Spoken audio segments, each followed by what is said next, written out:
ये जान सके कि एक्चुअली हम लोग राइट वे में अपना काम कर रहे थे। कई बार बच्चों को ये लगता है कि सर ऐसा ना हो जो आपने पढ़ाया वो कम हो, कभी कभी यूं भी लगता है कि ऐसा ना हो कि सर वो आउट ऑफ सिलेबस पढ़ाया हो। तो हम देखते हैं पिछले 10 साल में जो नीट में क्वेश्चन पूछे गए हैं उन क्वेश्चंस को हम लोगों ने जो पढ़ा है उससे सॉल्व कर पाते हैं। अगर हमारे आंसर मेल खाते हैं और हमारी जो स्टडी हमारे काम आती है तो वो हम पहले इन क्वेश्चंस को करेंगे। क्वेश्चन करने के बाद जितना भी टाइम मिलेगा हम नया टॉपिक शुरू कर देंगे। इसका मतलब हम लोग एनिमल किंगडम को आज शुरू कर देने वाले हैं।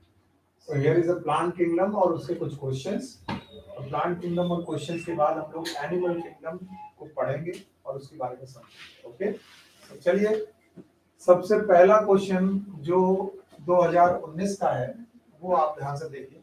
और 2019 का ये क्वेश्चन है, Pinus seed cannot germinate and establish without fungal association. This is because आपको मालूम है कि रूट्स के बारे में जो हम लोगों ने कहानी पढ़ी थी कि रूट्स दो तरीके की हैं, दो तरीके की स्पेशल बातें रखी गई हैं, कोरोलाइड रूट और एक माइक्रोराइजा। तो हमें मालूम था कि फंगल एसोसिएशन जहां पर भी होता है हायर प्लांट में उस पॉइंट पर हम लोग नाम रखते हैं माइक्रोराइजा। और मैंने ही आपको पढ़ाया था कि इस टर्म को दो पार्ट में डिवाइड करो। माइक्रो का मतलब होता है फंगस, माइक्रो का मतलब ही फंगस होता है, और राइजा का मतलब होता है रूट। हायर प्लांट की रूट और फंगस के बीच का association it is known as mycorrhiza. और इसका बेस्ट एग्जांपल था पाइनस। तो हमारा इस क्वेश्चन में क्या होगा कि Pinus seed cannot germinate and established without fungal association. This is because, बताइए क्या होगा, it has obligate association with mycorrhiza. So what will be the answer? Answer will be C. तो कीप प्रैक्टिसिंग, ऑल्दो आपको time की लगेगा लेकिन मैं नहीं मानता हूं कि प्रैक्टिस आपको करनी ही चाहिए। 2019 का ये दूसरा क्वेश्चन है, इस पे भी ध्यान दीजिए। From evolutionary point of view, retention of the female gametophyte with developing young embryo on the parent sporophyte for some time is first observed in। अब आप लोगों को लगेगा कि ये क्वेश्चन क्या है, और इस क्वेश्चन में मैंने आपको पढ़ाया था सीड हैबिट की 3 जरूरतें। और याद है आपको, पहले बताया था कि female gametophyte should depend upon sporophyte and all the development should takes place inside the female gametophyte। और इस तरीके से हम लोगों ने देखा था कि जब फीमेल गैमेटोफाइट स्पोरोफाइट पर डिपेंडेंट है और फर्दर डेवलपमेंट हो रहा है, ये हेटेरोस्पोरी में पॉसिबल है। होमोस्पोरी हेटेरोस्पोरी, और ये एक हैबिट क्रिएट करता है। हैबिट का नाम सीड हैबिट। और सीड हैबिट की शुरुआत कहां से हुई? सीड कहां बने? जिम्नोस्पर्म, एंजियोस्पर्म, लेकिन सीड हैबिट टेरिडोफाइट। तो इसका आंसर क्या होना चाहिए? देखिए, जिम्नोस्पर्म होगा नहीं, liverworts they are the member of bryophyta, mosses they are the member of bryophyta, so one example it is pteridophyta। so answer will be D, that is known as pteridophyta। अगर आप दिमाग लगाएंगे तो ये question जो हम लोगों ने पढ़े हैं वो सॉल्व होते जाएंगे और देखते जाएंगे। Which of the following statement is correct? Again देखिए 2018 का क्वेश्चन है, ऐसा नहीं लगना चाहिए कि क्वेश्चन आउट ऑफ सिलेबस आ रहा है। Which of the following statement is correct? Ovule are not enclosed by ovary wall in gymnosperm। बताइए सही है कि गलत है? बताइए, ओव्यूल क्या बनाते हैं? सीड। और सीड को के चारों तरफ अगर ओवरी होगी तो क्या बनेगा? फ्रूट। और अगर फ्रूट बना तो बताओ कवर्ड है क्या अनकवर्ड? कवर्ड। और कवर्ड कंडीशन का तो बताओ जिम्नोस्पर्म में ऐसा है कि नहीं? नहीं है। तो इन्होंने बोला it is not enclosed bye. बताइए सही है कि गलत? सही है। और इन्होंने क्या पूछा है? करेक्ट। और अगला ऑप्शन भी देख लेना चाहिए। Selaginella is heterosporous while Salvinia is homosporous। Both are heterosporous। Selaginella है Salvinia. Horsetail are gymnosperm। No, they are pteridophyta। बताइए हॉर्सटेल का नाम क्या था? इक्विसिटम। पढ़ाया था मैंने। इक्वस शब्द कहां से लिया गया है? घोड़े से। और इक्वस शब्द से बना था इक्विसिटम। तो एक हॉर्स टेल की तरह जो कंडीशन है that is Equisetum. Stem are usually unbranched for both Cycas and Cedrus. अंतर बताओ, साइकस में अनब्रांच्ड, सेड्रस में ब्रांच। तो आंसर क्या होगा? फर्स्ट आंसर हो गया। देखिए 2018 का क्वेश्चन हो गया आपके सामने, आपको लगना नहीं चाहिए कि क्वेश्चन कहीं गड़बड़ आ तो नहीं रहा सर। चलिए अब ध्यान से देखो, which one is wrongly matched.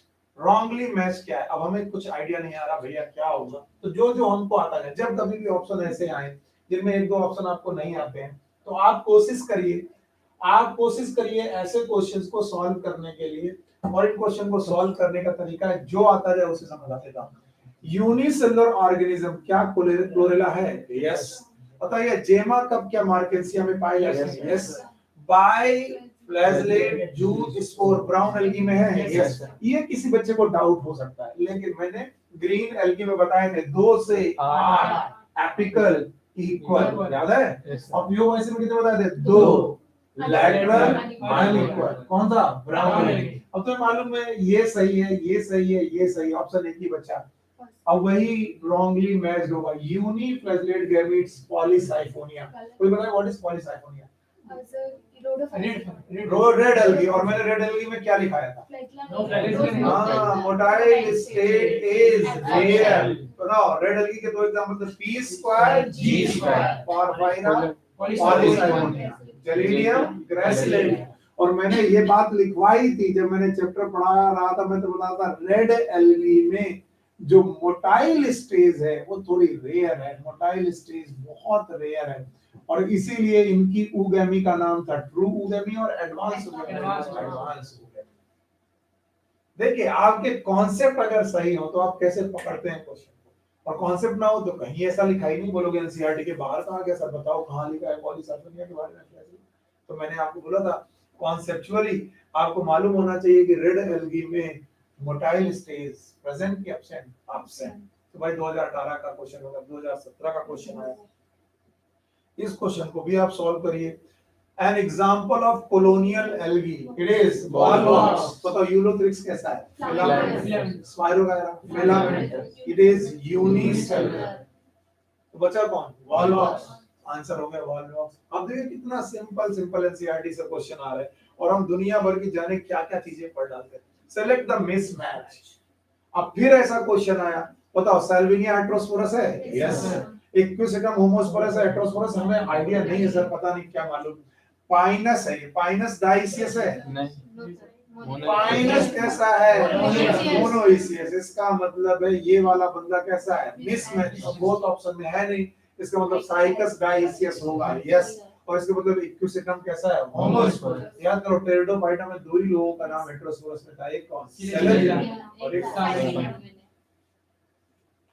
अगर आपका दिमाग सही, मैं फिर कहूंगा क्वेश्चन मुश्किल नहीं होते, मुश्किल होता है जब आप चीजों को बहुत क्लिष्ट करते हो। अगला देखो, zygotic meiosis is the correct term. बताओ व्हाई? बताओ कितने प्रकार की life cycle? 3। One is haplontic, number 2 diplontic, number 3 haplodiplontic. Meiosis कितने प्रकार की? 3। One is zygotic, gametic meiosis, sporic meiosis. Zygotic meiosis कौन? Algae and fungi. अच्छा बताओ gametic meiosis? Angio and gymnos. और बताओ sporic meiosis? Bryophyta and pteridophyta. तो आपने देखा यहाँ पर इन्होंने किससे क्वेश्चन पूछा? Zygotic meiosis the character of. बताओ किसका करेक्टर होना चाहिए? जिनके पास लाइफ साइकिल कैसी हो? हैप्लॉन्टिक। अब बताओ हैप्लॉन्टिक लाइफ साइकिल फ्यूकस में है? डिप्लॉन्टिक। ये कैसा है? डिप्लॉन्टिक। फ्यूनेरिया मॉस है? हैप्लोडिप्लॉन्टिक। मार्केंसिया क्या है? Bryophyta, haplodiplontic. It is haplodiplontic, it is haplodiplontic. Chlamydomonas haplontic. क्या गजब क्वेश्चन था, दो एल्गी एग्जांपल दे करके। और हमारे हिसाब से algae is always haplontic except that is diplontic. और बताओ तीन और दे बोलो, एक्टोकार्पस, पॉलीसाइफोनिया। तो अगली बार वो क्वेश्चन पूछेंगे which of the algae form the embryo। बताओ, मैं क्वेश्चन पूछ रहा हूँ, इसी क्वेश्चन को मॉडिफाई कर रहा हूँ। which of the algae in this condition form the embryo? Fucus. why? because ये एल्गी नहीं है, ये एल्गी है, ये एल्गी नहीं है, तो दो ही एल्गी बचे। अब बताओ कौन बचा? क्लामाइडोमोनास और फ्यूकस। अब क्लामाइडोमोनास में क्या हो गई? Zygotic meiosis. जाइगोट में अगर मियोसिस हो गई तो एम्ब्रियो नहीं बनेगा, और जाइगोट में मियोसिस नहीं कर रहा कौन? फ्यूकस। तो कुछ तो कर रहा होगा, क्या कर रहा होगा? माइटोसिस। और अगर जाइगोट में माइटोसिस कर रहा तो क्या बनाएगा? कहानी कितना आसान है। अगला क्वेश्चन बोलोगे सर ये भी तो देखो आउट ऑफ कोर्स है, नहीं होगा। अब आप लोग ध्यान से देखते जाओ, आगे बढ़ो। अगला क्वेश्चन है life cycle of Ectocarpus and Fucus respectively. पहले अपने आप को एकदम शांत रखा करो। बताओ एक्टोकार्पस कैसा है? हैप्लोडिप्लॉइड, फ्यूगासिस, Diploptic. क्या ये एल्गी है? Yes, sir. क्या ये एल्गी है? Yes, sir. बताओ ये कैसा है? Diploptic. और ये वाला? Diploptic. बताओ जबकि मोस्ट ऑफ द एल्गी कैसे होते हैं? Diploptic. तो आंसर क्या होगा? Second. It is second, haplodiploid and diploid. Question को बहुत मुश्किल किया गया लेकिन हुआ नहीं, क्योंकि आप आइडिया रखते हैं क्वेश्चन के बारे में, तभी तो। Conifer are adapted to tolerate extreme environmental condition because of, बताइए क्या होगा? हाँ? बताओ इसमें क्या गलत है? इन्होंने क्या लिखा है? Superficial stomata. सुपरफिशियल स्टोमेटा की संख्या ब्रॉड हार्डी लीफ नहीं, presence of vessels, vessels presence से कोई दिक्कत नहीं है एक्सट्रीम कंडीशन का। बताओ क्या होगा? थिक। तो भैया बताओ जिम्नोस्पर्म में वेसल होती है कि नहीं होती? नहीं होती। बताओ only plant group which have vessel it is angiosperm. तो ये गलत है, सॉरी ये गलत है, ये गलत है, बाकी केवल कौन सही है बेटा? ठीक है। ये 2016 का क्वेश्चन है। अब आप देखिए 3 सालों में से कोई भी क्वेश्चन प्लांट किंगडम का जो तुम्हें लगता है एनसीईआरटी के बाहर कहने के लिए कुछ लोग बोल देंगे सर वो बताइए पॉलीसाइफोनिया में कहां दिया है, बताइए ना बताइए, लेकिन कॉन्सेप्ट क्या बोलता है? रेड एल्गी जनरली कैसे होते हैं? चलिए अगला क्वेश्चन है 2016 का। इस क्वेश्चन को भी ध्यान से देखिए और जवाब दीजिए। Which one of the following statement is wrong? अब हमें wrong statement ध्यान से देखना है। Algae increase the level of dissolved oxygen in the immediate environment। सही है कि गलत है? सही है। याद करो 50% फोटोसिंथेसिस दुनिया की कौन कर रहा था? Algae. Algae is obtained from red algae। गलत है। एल्गिन किससे था? ब्राउन एल्गी से। और कैरेंजीन किससे था? रेड एल्गी से। ये ऑप्शन गलत है, देखो तुम्हें बेवकूफ बना दिया। Agar agar is obtained from Gelidium and Gracilaria, सही है। Laminaria and Sargassum used as food, ये भी सही है। तो बताओ कौन गलत है? Second should be the your answer. इससे भी बाय बाय करो। आप देख लो 2016 में फिर से एक क्वेश्चन आया है, इस क्वेश्चन को ध्यान से देखो। Yes, select the correct statement। Sequoia is one of the tallest trees। सही है, एकदम सही है। The leaves of gymnosperm are not well adapted to extreme climate। गलत है। क्या जिम्नोस्पर्म की लीव्स अडॉप्टेड है? Yes। 3 अडॉप्टेशन बताओ। क्यूटिकल, संकेत, आगे देखो gymnosperm are both homosporous and heterosporous, ये भी सही है। जिम्नोस्पर्म ओनली क्या है? हेटेरोस्पोरस। टेरिडोफाइटा थे जो दो थे, होमोस्पोरस थे, heterosporous. Salvinia, Ginkgo and Pinus all are gymnosperm. बताओ सैल्विनिया क्या है? टेरिडोफाइटा। गिंगो क्या है? जिम्नोस्पर्म। पाइनस क्या है? जिम्नोस्पर्म। तो बताओ इनमें ये वाला बंदा कौन है? टेरिडोफाइटा। इस हिसाब से कौन सा सही है? Sequoia is one of the tallest. इस तरीके से ये क्वेश्चन भी आपका सही हो गया। नाउ क्वेश्चन नंबर 12, अब इस पे ध्यान दीजिए बहुत ध्यान से। In bryophyte and pteridophyte transport of male gametes require. बताओ ये तो बिना देखे बोलना चाहिए। बताओ एम्फीबियन नहीं है? Amphibian of plant. और ये रेप्टाइल्स। क्यों इन्हें एम्फीबियन और क्यों इन्हें रेप्टाइल्स बोला गया? क्योंकि इन्हें पानी की जरूरत है। इससे ज्यादा जरूरत है, इससे थोड़ा कम जरूरत है। इसका मतलब है किसके द्वारा गैमेट मूव कर रहा है? और मेल और फीमेल दोनों ओनली मेल, क्योंकि फर्टिलाइजेशन एक्सटर्नल है कि इंटरनल, और फीमेल गैमेट कभी मूव नहीं करती। देखो आप अपने क्वेश्चन पे सॉल्व करने पर अटैक कैसे करते हो? सिली मिस्टेक्स क्यों होती? नॉलेज है आपके पास, घर आकर के वही क्वेश्चन लगता है गलत कैसे हो गया। नॉलेज है आपके पास, लेकिन आपका जो क्वेश्चन पे अटैक है वो कॉन्फिडेंस से कम होता है, लो कॉन्फिडेंस होता है। भगवान पता नहीं आएगा कि नहीं। और ये वो चीज होती है कि बड़े से बड़ा बच्चा सेलेक्ट नहीं होता जिसको बहुत अच्छी तरीके से सब्जेक्ट तैयार। व्हेन गो फॉर आंसर, अगर तुम्हें ये मालूम है कि ये आंसर बी सही है तो तुम्हें ये भी मालूम होना चाहिए कि ए गलत क्यों है, सी गलत क्यों है, डी गलत क्यों, और तब आप बहुत कॉन्सेप्चुअल बातें सीख पाते हो। जो बच्चे केवल ये सोचने लगते हैं कि नहीं नहीं हो गया, किसी तरीके से मेंटेन करना है, वो गड़बड़ बात है। अगला क्वेश्चन है आपके सामने। अगला क्वेश्चन है which of the following statement is wrong? It is chlorella. ये गलत स्पेलिंग हो गई है, इन्होंने प्रिंट में मिस्टेक कर दिया। इट इज क्लोरेला, तो आप इसे क्लोरेला लिख लेंगे। इसके बाद Spirulina are used as space food, yes और नो? Yes sir. बताइए इसको हम लोगों ने एससीपी का नाम दिया था। What is SCP? Single cell protein. क्या ये सिंगल सेल प्रोटीन निकालते थे? इनमें से एक ग्रीन एल्गी, बोलो कौन? क्लोरेला। और एक ब्लू ग्रीन एल्गी, बोलो कौन? Spirulina. Mannitol is a store food in the rhodophytes. No, बताओ फियोफाइसिस। मैनिटॉल किसमें था? फियोफाइसिस। गलत हो गया। Algin and carrageenan are product of algae. सही है। Agar agar is obtain from Gelidium and Gracilaria. ध्यान से देखो, पिछले 3 बार जेलिडियम और ग्रासिलेरिया का नाम आ चुका है, पिछली 3 बार एल्गिन एंड कैरिंजीन। तो ये ऑलमोस्ट बिल्कुल समझ लो ओपन पेपर होते हैं। हमें मालूम है एग्जामिनर अगली बार जब पेपर बनाएगा इन्हीं में से कोई क्वेश्चन उठाएगा। एग्जामिनर के पास इतना समय नहीं है जितना समय आप मेरे पास है और आपके पास है डिटेल में जाकर पढ़ना। एग्जामिनर पुराने पेपर को सामने रखता है, उनमें थोड़े मॉडिफिकेशन करता है और आगे बढ़ाता है। So be clever in your study. आपको बॉटनी नहीं पढ़नी, आपको पढ़ना है एमबीबीएस। आपको यहाँ से अपना चतुराई से निकलना है, बहुत सारा टाइम वेस्ट नहीं करना। और वैसे भी आप 5 मिनट महीने बचे। अक्टूबर गया, नवंबर, दिसंबर, जनवरी, फरवरी, मार्च, और मैं बहुत ज्यादा ले पाऊंगा तो अप्रैल अपने हाथ में ले पाऊंगा, क्योंकि भाई आपको लेना ही पड़ेगा। सो वी हैव 5.5 और 6 मंथ, और 6 महीने में 12 महीने का कोर्स पूरा करना है। सो आफ्टर 20 अक्टूबर मैंने नया शाम का बैच भी चालू कर दिया है, और वो आप ही लोगों के लिए, ऐसा नहीं कि शाम का बैच किसी और के लिए। मॉर्निंग में आप पढ़िए एनसीईआरटी 1 और इवनिंग में पढ़िए एनसीईआरटी 2, ताकि पैरेलल एनसीईआरटी 1 और एनसीईआरटी 2 साथ साथ चले। और एक और छोटी सी अनाउंसमेंट है कि इस ट्यूसडे, मतलब आज हो गई है 16 तारीख, तो 16 तारीख के बाद 17 है, 18 है संडे, 19 और 20 तारीख को ही आपका एक पेपर रखेंगे ट्यूसडे को। और उस पेपर में हम लोग 3 चैप्टर ले रहे हैं, लिविंग वर्ल्ड, बायोलॉजिकल क्लासिफिकेशन और प्लांट के। 30 क्वेश्चन होंगे, तीनों में से लगभग 90 क्वेश्चन का पेपर होगा। और जो लोग भी अच्छा करेंगे, क्वेश्चन एनसीईआरटी के बाहर नहीं जाएगा, तो आपको बहुत ज्यादा इधर-उधर की चीजें पढ़ने की जरूरत नहीं। फोकस अपॉन एनसीईआरटी, और आपको मालूम होगा कि मैं क्वेश्चन खुद बनाऊंगा।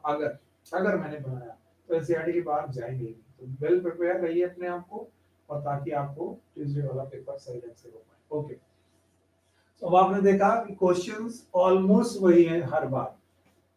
इसके बाद 2015 का फिर से एक क्वेश्चन आया आपके सामने, और देखिए, which of the following gametophyte is not independent free living। देखो कल मैंने रूल बताया था, फ्री लिविंग और इंडिपेंडेंट गैमेटोफाइट। इंडिपेंडेंट गैमेटोफाइट तो मैंने 3 एग्जांपल बताए थे, बोलो। एल्गी, इसके अलावा ब्रायो, इसके अलावा टेरिडो। बताओ यहाँ पर केवल कौन है? गैमेटोफाइट। यहाँ पर गैमेटोफाइट इंडिपेंडेंट है, स्पोरोफाइट डिपेंडेंट, यहाँ दोनों इंडिपेंडेंट। तो इंडिपेंडेंट गैमेटोफाइट कहाँ मिलेगा? एल्गी, ब्रायो, टेरिडो। और जिम्नोस्पर्म में क्या होगा? इंडिपेंडेंट नहीं होगा। तो पूछ रहे हैं कि which of the following gametophyte is not independent। तो आपको आंसर किससे, ऑप्शन किससे ढूंढना चाहिए? बताओ किससे ढूंढना चाहिए? या तो एफजीओ से या तो जिम्नो। पक्का? अब जरा टाइप करो क्वेश्चन, टेरिस टेरिडोफाइटा, बोलो क्या है? टेरिडोफाइटा। ये तो आपका आंसर नहीं है। फ्यूनेरिया ब्रायोफाइटा, ये तो ऑप्शन नहीं है। मार्केंसिया ब्रायोफाइटा, ये भी आंसर नहीं। तो बताओ कौन बचा? Pinus should be the answer for not independent. तो इनमें क्या होगा? Gametophyte will depend upon sporophyte. Heterospory में गैमेटोफाइट डिपेंड अपॉन स्पोरोफाइट। अगर ये चालू हो गया तो क्या बनाने लगे? सीड। और फिर भी ना है तो रट्टा मार लो, फ्री गैमेटोफाइट इज एल्गी। कल भी मैंने इसका एक सीक्वेंस लिखा दिया था, नोट्स बनवा दिया था, ऐसा ना हो कि सर आपने नहीं बनाया था। चलिए अब इस क्वेश्चन को देखिए कि read the following 5 statement A to E and select the option with all correct statement। कौन कौन से option? Mosses and lichen are the first organism to colonise the bare rock. सही है। अरे pioneer vegetation in primary successor इसमें पढ़ा है मैंने। तो बताओ, सेलोजिनेला इज अ होमोस्पोरस। गलत है। कोरोलाइड रूट इन साइकस है यम नहीं, एक्चुअली यहाँ पर इन्होंने लिखा था वैम होता है वेस्कुलर एवेस्कुलर माइकोराइजा। तो ये माइकोराइजा है क्या साइकस? नो, माइकोराइजा नहीं है साइकस माइकोराइजा नहीं, तो ये भी गलत है। Main plant body in bryophyte is gametophyte, where is it? Pteridophyte is sporophyte. क्या गलत है? सही है, it is also correct. Gymnosperm male and female gametophyte are present within sporangia located on sporophyte। सही है कि गलत है? सही है। तो अब देखो कॉन्सेप्ट में क्या आएगा? A D E, it is first option will be correct। चलो बाय करो इसको भी। अब आया 2015 का फिर से एक क्वेश्चन देखिए, 2015 में 2 बार पेपर हुआ क्योंकि पेपर कैंसिल हो चुका था। मेल गैमीट्स आर फ्लैजिलेटेड इन। आप देखिए इस तरीके का जब भी क्वेश्चन आप पे अटैक करे तब आप क्या करोगे। जैसे मुझे ये क्वेश्चन ना आता हो और मैं सोचूं यार मुझे एना बिना के बारे में आइडिया नहीं है, पॉलीसाइफोनिया के बारे में आइडिया नहीं, स्पाइरोगैरा के बारे में आइडिया नहीं, एक्टोकार्पस के बारे में आइडिया नहीं, तो मैं क्या क्या करूंगा। चलो पहले मैं लिखूंगा एक्टोकार्पस इज ब्राउन एल्गी। चलो Spirogyra is a green algae, okay. Polysiphonia is a red algae, Anabaena is blue green algae. तो यहाँ तो मोटाइल स्टेज है नहीं, ये तो गलत। रेड एल्गी में मोटाइल स्टेज है नहीं, ये भी गलत। अब बचा स्पाइरोगैरा एक्टोकार्पस। याद करो स्पाइरोगायरा क्लोरोपाइसी में एक्सेप्शन थे जब मैंने बताया था आइसोगेमस। अगर किसी लोग को भी याद है आइसोगेमस कितने प्रकार का बताया था? 2। एक कौन? मोटाइल और एक कौन? Non motile. मोटाइल वाला यूलोजेनिक, नॉन मोटाइल वाला स्पाइरोगायरा। तो बताओ स्पाइरोगायरा में भी मोटाइल स्टेज नहीं है। अब बताओ कौन बचा? कैसे किया तुमने? Anabaena blue green algae no motile stage cut किया। पॉलीसाइफोनिया रेड एल्गी अभी पढ़ाया रेड एल्गी में मोटाइल स्टेज नहीं। स्पाइरोगैरा ग्रीन एल्गी का है, ग्रीन एल्गी में मोटाइल स्टेज होती है लेकिन स्पाइरोगैरा में नहीं। और इस तरीके से last that is Ectocarpus blue green algae. ये question one of the toughest मैं इसलिए मानता हूं क्योंकि बच्चों को कुछ आईडिया नहीं होता। आप लगाए तो क्या लगाए, सर ने तो कुछ सिखाया नहीं था। सर ने सिखाए थे कॉन्सेप्ट आप पकड़ नहीं पाए। अगर किसी को कॉन्सेप्ट नहीं आता होगा ये क्वेश्चन गलत ही करके आएगा। जैसे मैंने बोला ब्लू ग्रीन एल्गी मोटाइल की non motile? Non motile. Always blue green algae always non motile. Red algae और ग्रीन एल्गी मोटाइल है लेकिन उनमें से स्पाइरोगायरा नॉन मोटाइल, क्योंकि स्पाइरोगायरा का आइसोगेमस कैसा था? मोटाइल की नॉन मोटाइल। तो बचा कौन? Ectocarpus. So answer will B Ectocarpus. इसको भी बाय बाय करते हैं। 2015 के बाद एक और क्वेश्चन आया, आप देखिए 2014 में which one of the following is wrong about कारा?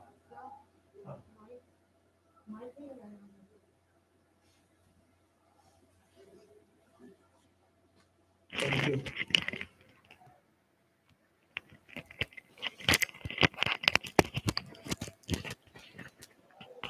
पढ़ ले। ये स्पीकर में लगा है? चलो ओके। सो मैं भी मामला गड़बड़ हो गया हो, आगे चलते हैं। अब देखो विच one of the following is wrong about the कारा। अब एक कारा का क्वेश्चन जो है वो एनसीईआरटी 2 के डायग्राम से है या फिर एनसीईआरटी के 1 में एक डायग्राम दिया गया वो है। देखो होता क्या है, we have 2 reproductive organs, one is archegonia, another one is antheridia. So male reproductive organ जो होना चाहिए, male reproductive organ जो होना चाहिए वो ऊपर होना चाहिए और फीमेल रिप्रोडक्टिव ऑर्गन आर्किगोनिया है, तो मेल रिप्रोडक्टिव ऑर्गन का गैमीट फीमेल रिप्रोडक्टिव ऑर्गन में आ सकता है। It's a question number 17 I think, question number 17। तो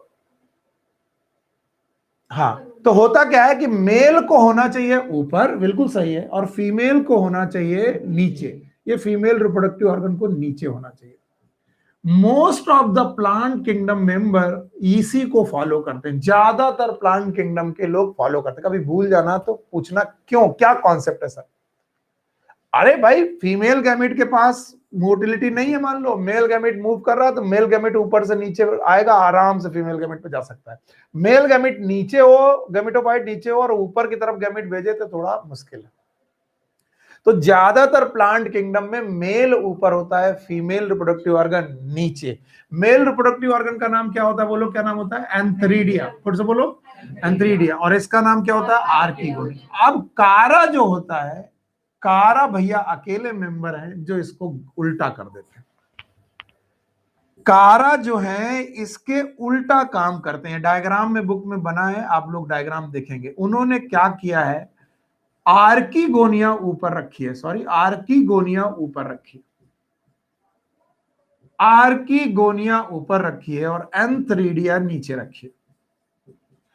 इसका मतलब कारा की कहानी यह है जो मैंने बाद में बनाई। पहले वाली जो कहानी है वो नॉर्मल बाकी प्लांट की कहानी है। अब वो क्वेश्चन पूछते हैं विच one of the following is wrong about कारा। कारा के लिए रॉन्ग क्या है? बताओ, मेल ऊपर होना और फीमेल नीचे होना ये कारा के लिए सही है कि रॉन्ग है? रॉन्ग है। तो बताओ what should be the answer? Upper antheridium and lower oogonia. और sorry, I am very much sorry, archegonia word is never go before bryophyta. I am sorry, very much sorry. It is always oogonia. Yeah, it is always oogonia, beta.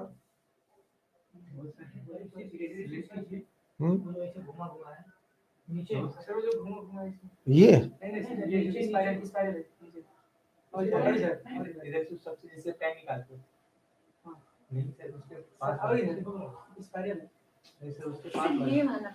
ये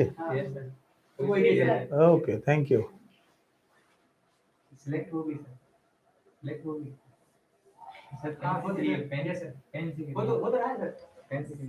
ओह, thank you.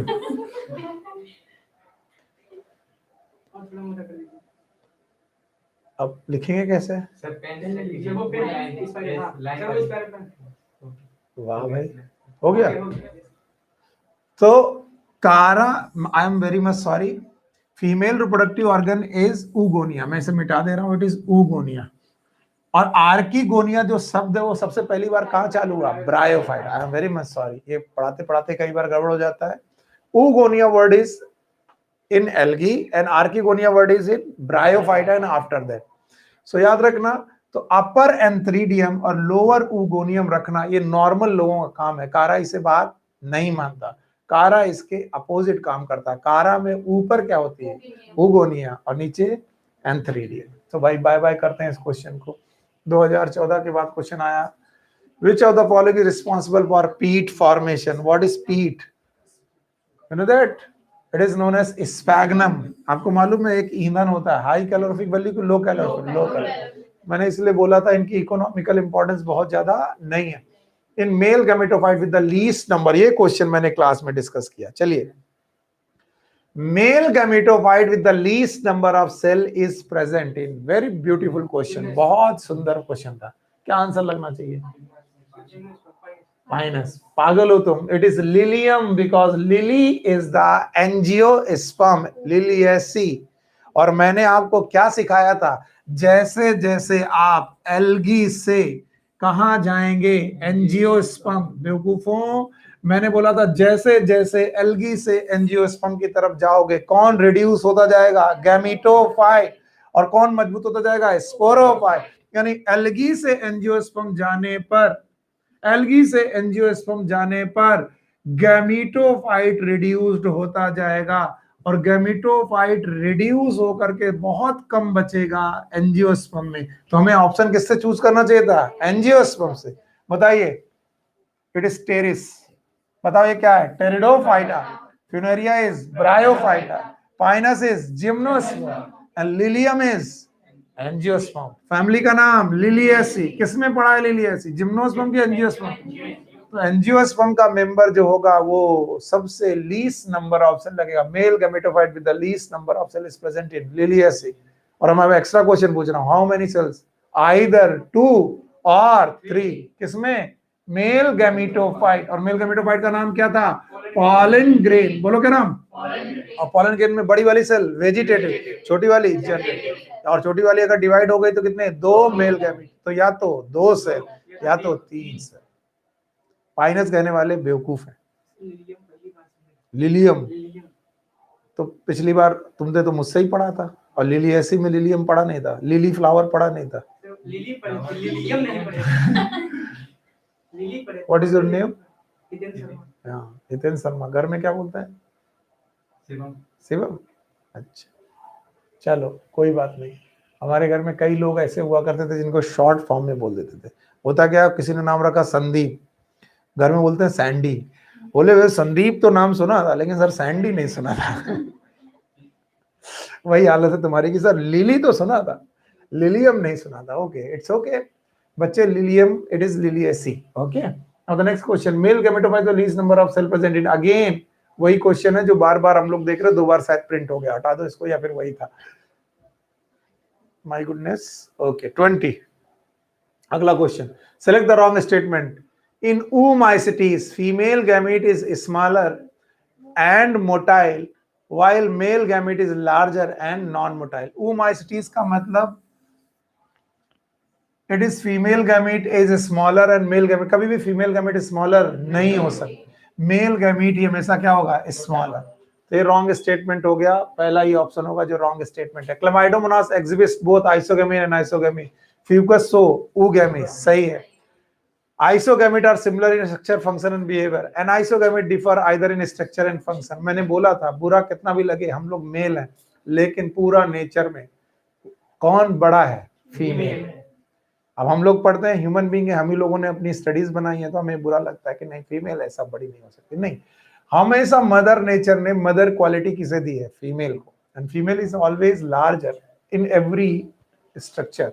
सो याद रखना, isogamous condition with non flagellate gametes. बताओ क्या होगा, isogamous condition with non flagellate यानी non motile isogamous. बोलो कौन होगा, स्पाइरोगायरा. अब देखो स्पेलिंग गलत है, spirogyra.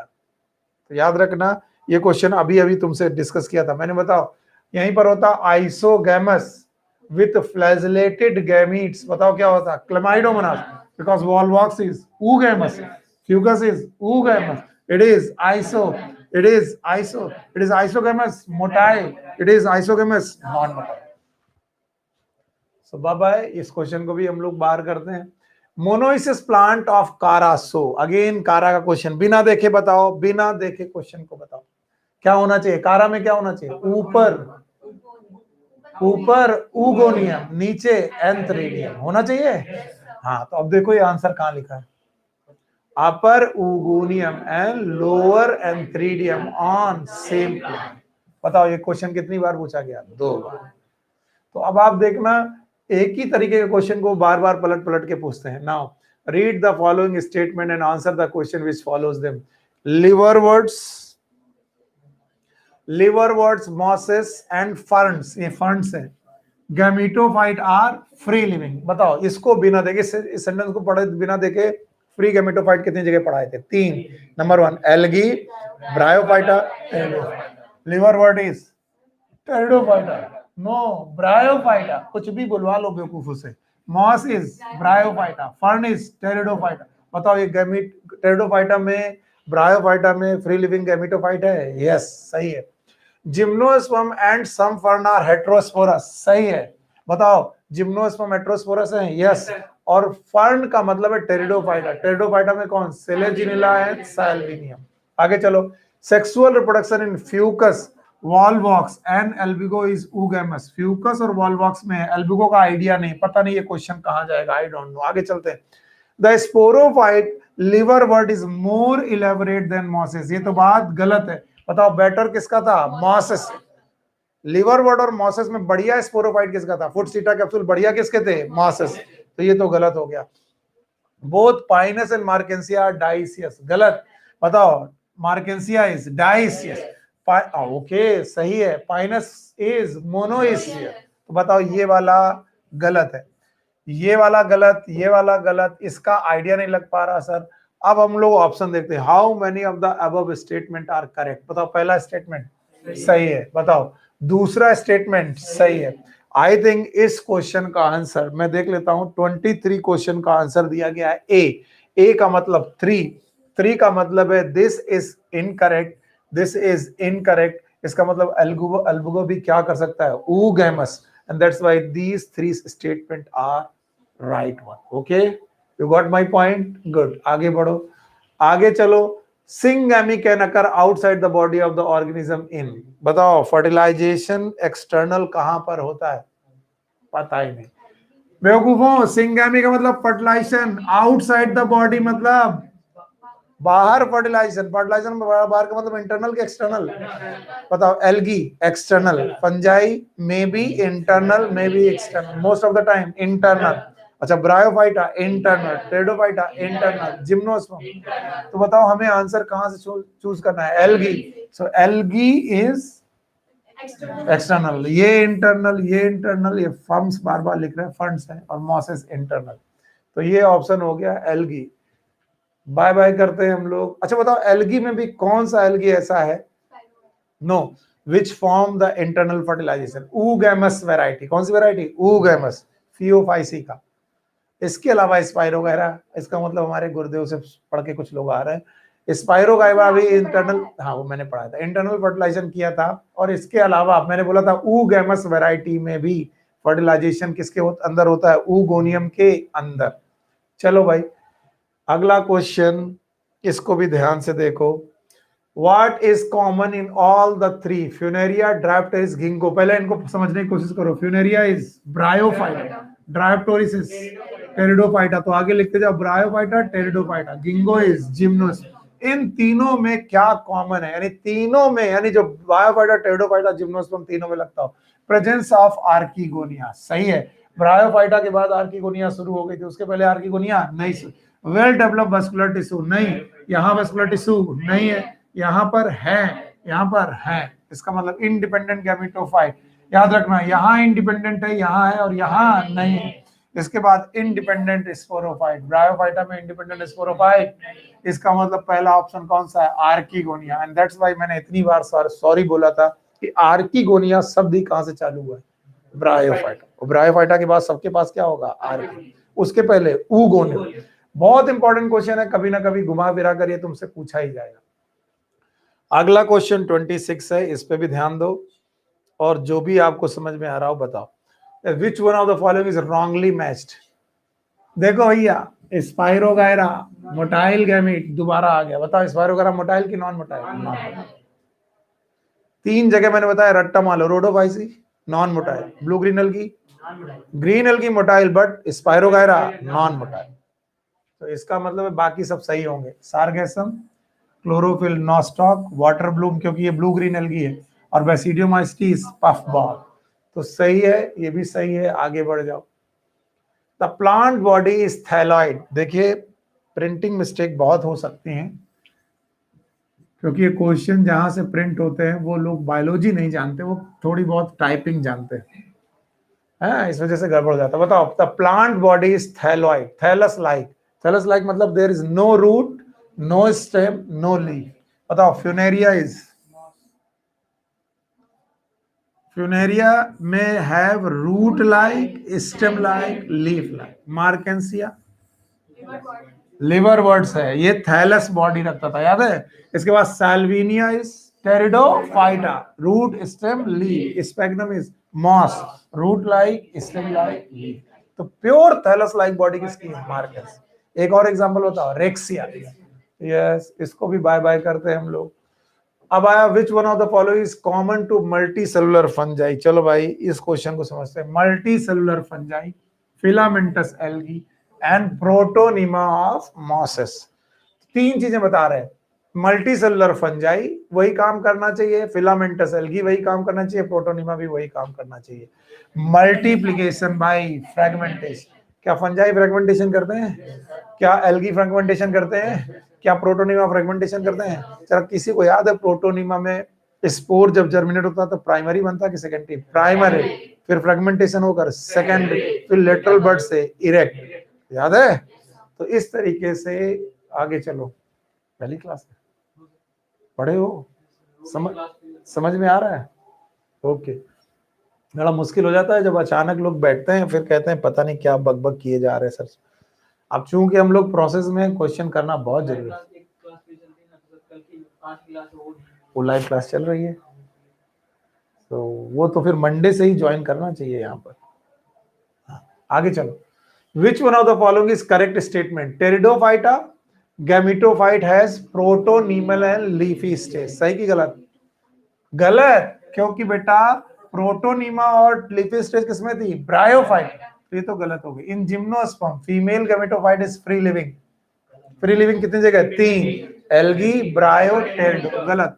And 3DO4 and archegonium are present in pteridophyte. No, it is liverwort, that is bryophyta.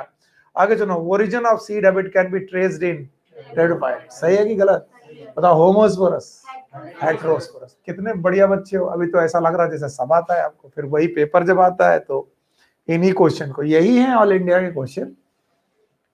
Cycas and Adiantum resemble each other in having. देखो cycas किसका मेंबर है, जिम्नोस्पर्म, और एडियंटम किसका, टेरिडोफाइटा। तो अब आपको देखना है ऐसी बात जो जिम्नोस्पर्म और टेरिडोफाइटा दोनों में लागू होती हो। बताओ सीड्स, गलत है। बताओ जिम्नोस्पर्म में सीड है, टेरिडोफाइटा में सीड नहीं है। अरे सीड हैबिट तो एडियंटम में थोड़ी ना, सिलाजिलेना और सैल्विनिया। पगला गए हो का? आगे चलो, मोटाइल स्पर्म, पता नहीं, हो सकता है सर, हो सकता है। कैम्बियम नहीं है, यहां है और यहां, हाँ बताओ क्यों? क्योंकि एडियंटम सेकेंडरी ग्रोथ नहीं करते, जिम्नोस्पर्म और एंजियोस्पर्म ही सेकेंडरी ग्रोथ करते हैं। इसका मतलब टेरिडोफाइटा वेस्कुलर बंडल रखते हैं लेकिन सेकेंडरी ग्रोथ, और कैम्बियम क्या करती है, सेकेंडरी ग्रोथ। अब बची वेसल्स, वेसल्स तो ना तो जिम्नोस्पर्म में है ना तो टेरिडोफाइटा में, वेसल्स कहां पर है, एंजियोस। तो बताओ बचा कौन, motile sperm should be the answer. क्या साइकस का स्पर्म मोटाइल है? यस, ऑल्दो उनके पास पॉलन ग्रेन है और पॉलन ग्रेन के अंदर गैमीट है। और ये क्वेश्चन मैंने आपको चिल्ला करके बोला था कि पूरे प्लांट किंगडम में सबसे बड़ा gamete cycas, and that is motile. Even वो पॉलन ग्रेन के अंदर है तब भी वो गैमीट कैसा है, मोटाइल। तो ये बहुत खतरनाक क्वेश्चन है, कभी ना कभी दोबारा रिपीट होगा। Which one of the following is wrongly matched? Again wrongly matched देखना है भाई। देखते हैं जो जो हमें आता है वो मालूम होना चाहिए। मस्टर्ड सिनर्जिट्स, ये कैसा मैचिंग है?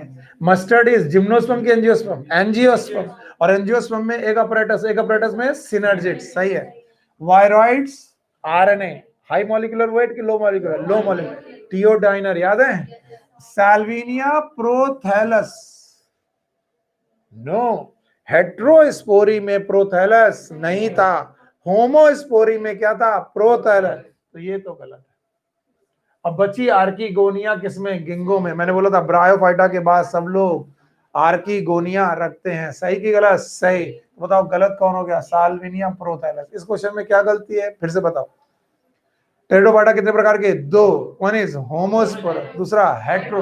हार्ट शेप्ड प्रोथैलस बनाना किसका काम था, होमोस्पोरस।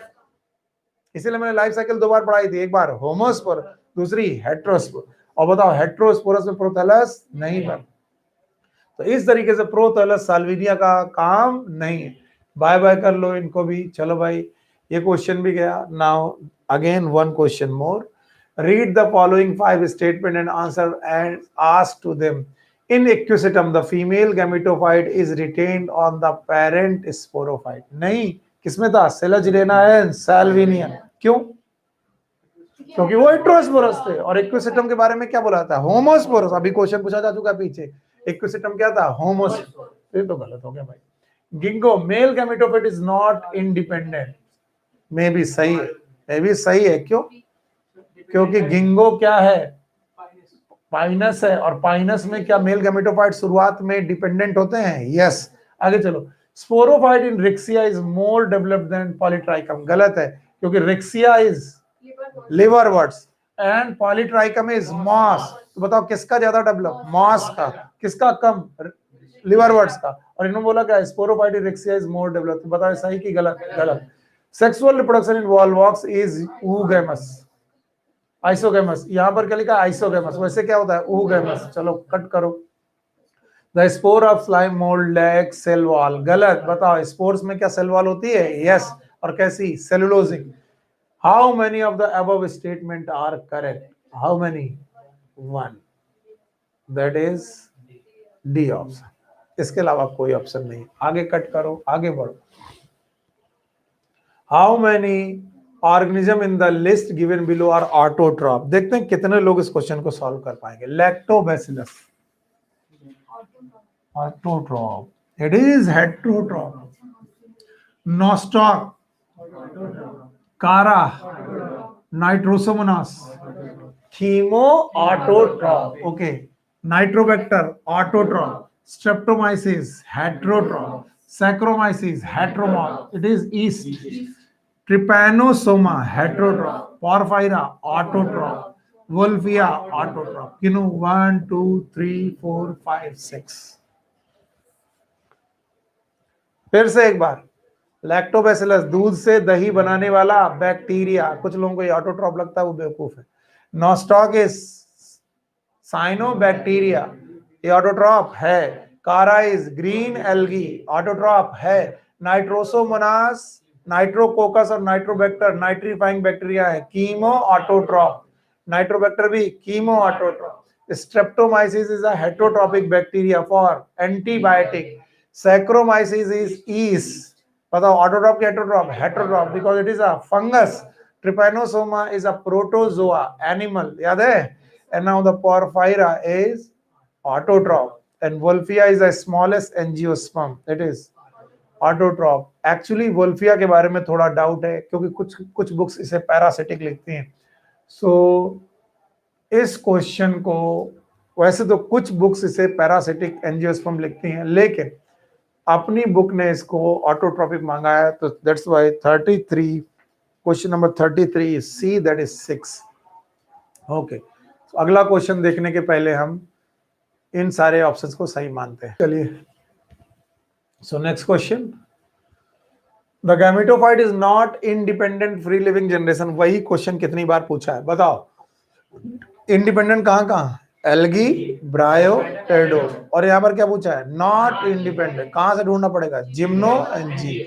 बोलो, Polytrichum is bryophyta, Adiantum is Pteridophyta, मार्केंसिया is Pinus is. तो आंसर शुड बी, समझ गए? पीना पाइनस हो गया, ये आंसर हो गया। आगे बढ़ते हैं हम लोग। अगला question, compared with the gametophyte of the bryophyta, gametophyte of the vascular plant tend to be। बताओ, gametophyte of bryophyta, क्वेश्चन ध्यान सुनो। when the gametophyte of vascular plant pterido, gymno, angio, बताओ किसका हाईली रिड्यूस्ड होगा? Angio. और किसका ज्यादा develop होगा? ब्रायो। तो ब्रायो, टेडो, जिम्नो, एंजियो में से सबसे ज्यादा डेवलप, भूल गए, ब्रायो, टेरिडो, जिम्नो और एंजियोस्पर्म में गैमेटोफाइट सबसे ज्यादा डेवलप ब्रायोफाइटा का। उसके बाद सबसे खराब एंजियोस्पर्म।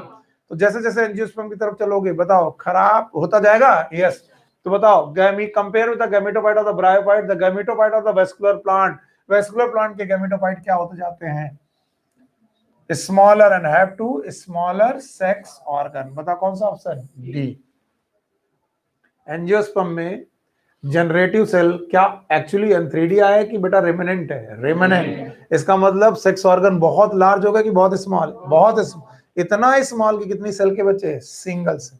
सो इस तरीके से हम लोगों ने इसको भी बाय बाय किया। And now the question number 36, archegoniophore is present in Marchantia. आगे बढ़ो, क्वेश्चन सॉल्व करते जाओ। A prokaryotic autotrophic nitrogen symbiont is,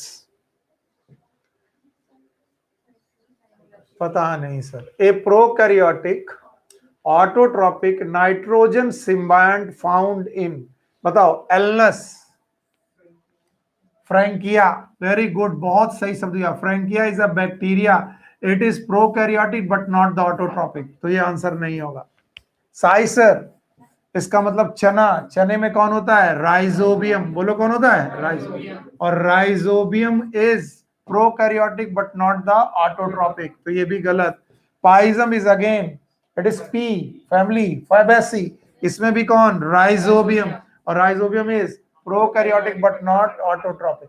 prokaryotic autotrophic कौन होते हैं? Blue green algae. बताओ कौन? साइकस। कौन होता है? नॉस्टॉक। बोलो कौन होता है? तो नॉस्टॉक। कौन सी रूट? Coralloid root. और कोलोराइड रूट में क्या होता है? Nitrogen fixation. तो आंसर शुड बी बी। समझ में आया? अगर इस क्वेश्चन को फिर से देख लो, एल्नस में फ्रैंकिया जो बैक्टीरिया रखता है, यहाँ बैक्टीरिया, साइकस में साइनोबैक्टीरिया, और question should be prokaryotic autotrophic. तो प्रोकैरियोटिक ऑटोट्रोपिक का मतलब हमने कौन सा मेंबर चाहिए? साइनोबैक्टीरिया। आगे आइए भाई, नेक्स्ट क्वेश्चन देख के बताइए। पहले डायग्राम के क्वेश्चन आते थे, इधर कुछ सालों से डायग्राम के क्वेश्चन नहीं आ रहे। बताइए डी क्या है? राइजोइड। बताओ सी क्या है? जेमा। हाँ, बताओ ए क्या है? या तो एंथ्रीडियोफोर या तो आर्कीगोनियम। और बी क्या है? थैलस। पता लगाओ क्या है। पहले तो डी देखो क्या है। D should be rhizoid. कहां पर है ऑप्शन? फर्स्ट और थर्ड। अच्छा, सी शुड बी जेमा फर्स्ट, तो ए शुड बी आर्कीगोनियोफोर, फीमेल थैलस, जेमा कफ, राइजोइड। कितना आसान है अगर सही ढंग से पढ़ा जाए तो।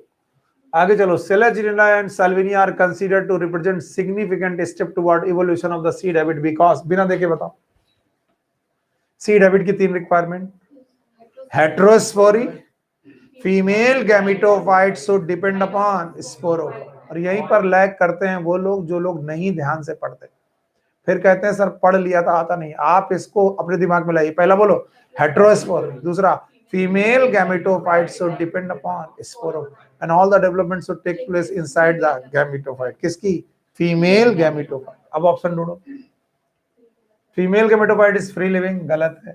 फीमेल गैमेटोफाइट लैक आर्किगोनिया, गलत है। Megaspore possess endosperm and embryo surrounded by seed coat, गलत है। embryo develop in female gametophyte which retained on parent sporophyte, it should be the answer।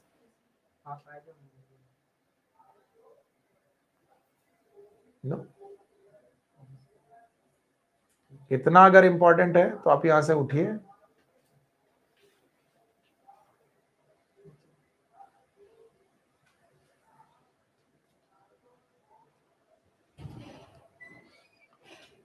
Okay, अगला question, consider the following 4 statement whether they are correct और wrong. The sporophyte in liverwort is more elaborate than in mosses, कितनी बार पूछा गया है, सही है कि गलत है? गलत है, क्योंकि लिवरवर्ट्स का स्पोरोफाइट जो होगा वो लेस डेवलप होगा और मॉसिस का more. The Salvinia is heterosporous, सही है। The life cycle in all seed bearing plant is diplontic, no, yes, gymnosperm and angiosperm are diplontic and the seed bearing plant are only gymnosperm and angiosperm, सही है, एकदम सही है। in the pinus male and female cones are born on different trees, गलत है, it is same tree। Answer क्या होना चाहिए, बी एंड सी। ओके, तो 10 क्वेश्चन और बचते हैं, थोड़ा पेशेंस रखिए, उन्हें भी देखते हैं और नया चैप्टर शुरू करते हैं। algae have cells made up of, cell wall होना चाहिए ये भाई। algae have cell wall made up of cellulose, hemicellulose and pectins, so ये ऑप्शन नंबर डी होगा। मे बी मिस प्रिंट की वजह से कई बार हमें गड़बड़ करना पड़ जाता है। Male and female gametophyte are independent and free living, कितनी बार पूछा गया क्वेश्चन है, बताओ इंडिपेंडेंट फ्री लिविंग कहाँ होगा, एल्गी, ब्रायोपेड, बताओ mustard is angio, castor is angio, Pinus is gymno, Sphagnum is bryo, तो आंसर क्या होगा, ब्रायोफाइट। आगे बढ़ो, which of the following is monoecious, markensia is dioecious, cycas is dioecious, male cone और female cone अलग अलग, Pinus is monoecious, date palm is dioecious, तो इनको भी करो, आंसर क्या होगा, हाँ, which of the following is monoecious, it is pinus। ठीक है भाई, आगे चलो, ये भी देख लो। अब आपके सामने जो डायग्राम है, इट इज हॉर्स टेप, यही बनाई थी मैंने, एक के सेटअप। सो सी ऑप्शन, अभी देखते हैं, A B C D is the following option, A B C D are correct, so where is A, maybe, अच्छा यही होंगे, इसको ए मानना पड़ेगा, इसको बी मानना पड़ेगा, इसको सी मानना पड़ेगा, उसे डी।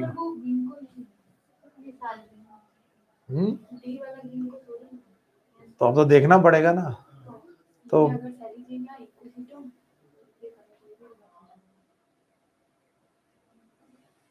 हमारे पास सी ऑप्शन के अलावा कोई ऑप्शन नहीं। मैं डायग्राम देख लेता हूं मेरे पास, इसीलिए मैं पेरेंट बुक अपने साथ रखता हूं।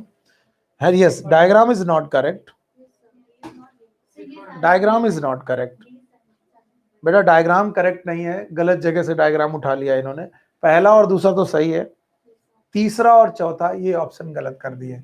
सो मैं इस क्वेश्चन को भाई नलीफाई कर रहा हूं, क्योंकि अगर तुम्हारे पास अगर आपको कुछ दिख रहा है तो मैं ये क्वेश्चन आपको दिखा देना चाहता हूं।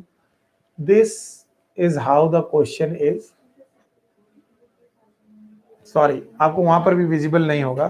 सो इस क्वेश्चन को मैं नेग्लेक्ट करता हूं क्योंकि ये क्वेश्चन गलत आ गया, तो छोड़िए। 44, now question number 45, phylogenetic system of classification is based upon evolutionary relationship, scientist का नाम बताओ, हचिंसन, एग्लर एंड प्रेंटल। ठीक है भाई, अच्छा बताओ, artificial system of classification, Linnaeus, और दैट दूसरा कौन था, natural system of classification, Bentham and Hooker, तो ये भी भाई गलत हो गया। Now which of the following is a vascular cryptogam, भूल गए। वाह मेरे बच्चे, इसी को पढ़ाने के लिए मैंने क्रिप्टोग्राम। बताओ, Ginkgo is gymnosperm, Marchantia is bryophyta, Equisetum is pteridophyta, Cedrus is gymnosperm. तो बचा कौन? Pteridophyta. And pteridophyta is consider as vascular cryptogram. Actually इसी को पढ़ाने के लिए मैंने तुमको कॉन्सेप्ट सिखाया था। आगे, mannitol is the stored food in Phaeophyceae, brown algae. बताओ, Porphyra is red algae, Gracilaria is red algae, Chara is green algae. Answer should be Fucus. आगे बढ़ो। Which one of the following consider important in the development of seed? बोलो क्या? Heterospory. तीन चीजें बताओ। Heterospory, female gametophyte depend upon sporophyte, and all the development should takes place inside the female gametophyte. आगे बढ़ो। Which one of the following has haplontic life cycle? बोलो, हमें चाहिए एल्गी। बताओ, it is जो चीजें गलत हो सकती पहले उन्हें करो। ब्रायोफाइटा कैसा? Haplo diplontic. अच्छा, वीट इज डिप्लॉन्टिक। पॉलीट्राइकम क्या होता है? Polysiphonia. Polytrichum is bryophyta, haplo diplontic. बचा कौन? अस्टिला, इट इज हैप्लॉन्टिक, फंगस। और मैंने बोला था दो लोग हैं, यहां से फंस गया, एक एल्गी और एक फंगस, जो क्या करते हैं? Haplontic life cycle. सही है, एकदम सही है, good. The last question of the day, इसके बाद हम लोग शुरू करते हैं अपना एनिमल किंगडम नाम का chapter. And the last question is which one of the following plant is monoecious? You know the answer, it is Pinus. इसके बाद हमारे पास चीजें खत्म हो गई हैं। तो 50 क्वेश्चन थे जो पिछले 10 सालों में पूछे गए। इसका मतलब हर साल एवरेज कितने क्वेश्चन आ रहे हैं?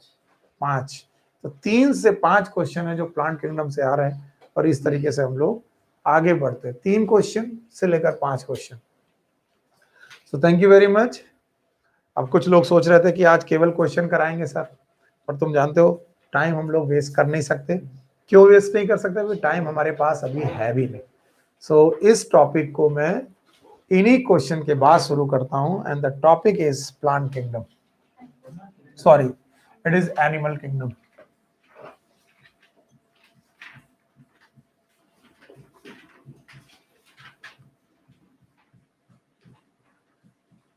काफी कॉन्सेप्चुअल टॉपिक है। आप लोग बोलोगे सर हर बात को आप कॉन्सेप्चुअली बोलते हो, इसको भी रटना ही होगा। मैंने बोला विज्ञान में केवल, साइंस में केवल नाम रटते हैं, कॉन्सेप्ट नहीं। जैसे ओम्स लॉ में ओम्स का तो नाम आपको रटना ही पड़ा होगा। अब फिजिक्स तो आप बड़ा कॉन्सेप्चुअल मानते हो कि फिजिक्स से ज्यादा कॉन्सेप्ट कुछ नहीं, तो मैं बोलूंगा ओम्स में क्या कॉन्सेप्ट है। ओम तो नाम है ना, किरचॉफ्स में क्या कॉन्सेप्ट है। सो यहाँ पर कुछ जानवरों के नाम है जो लर्न करने, otherwise there is concept everywhere. तो यहां पर भी आपको कॉन्सेप्ट है।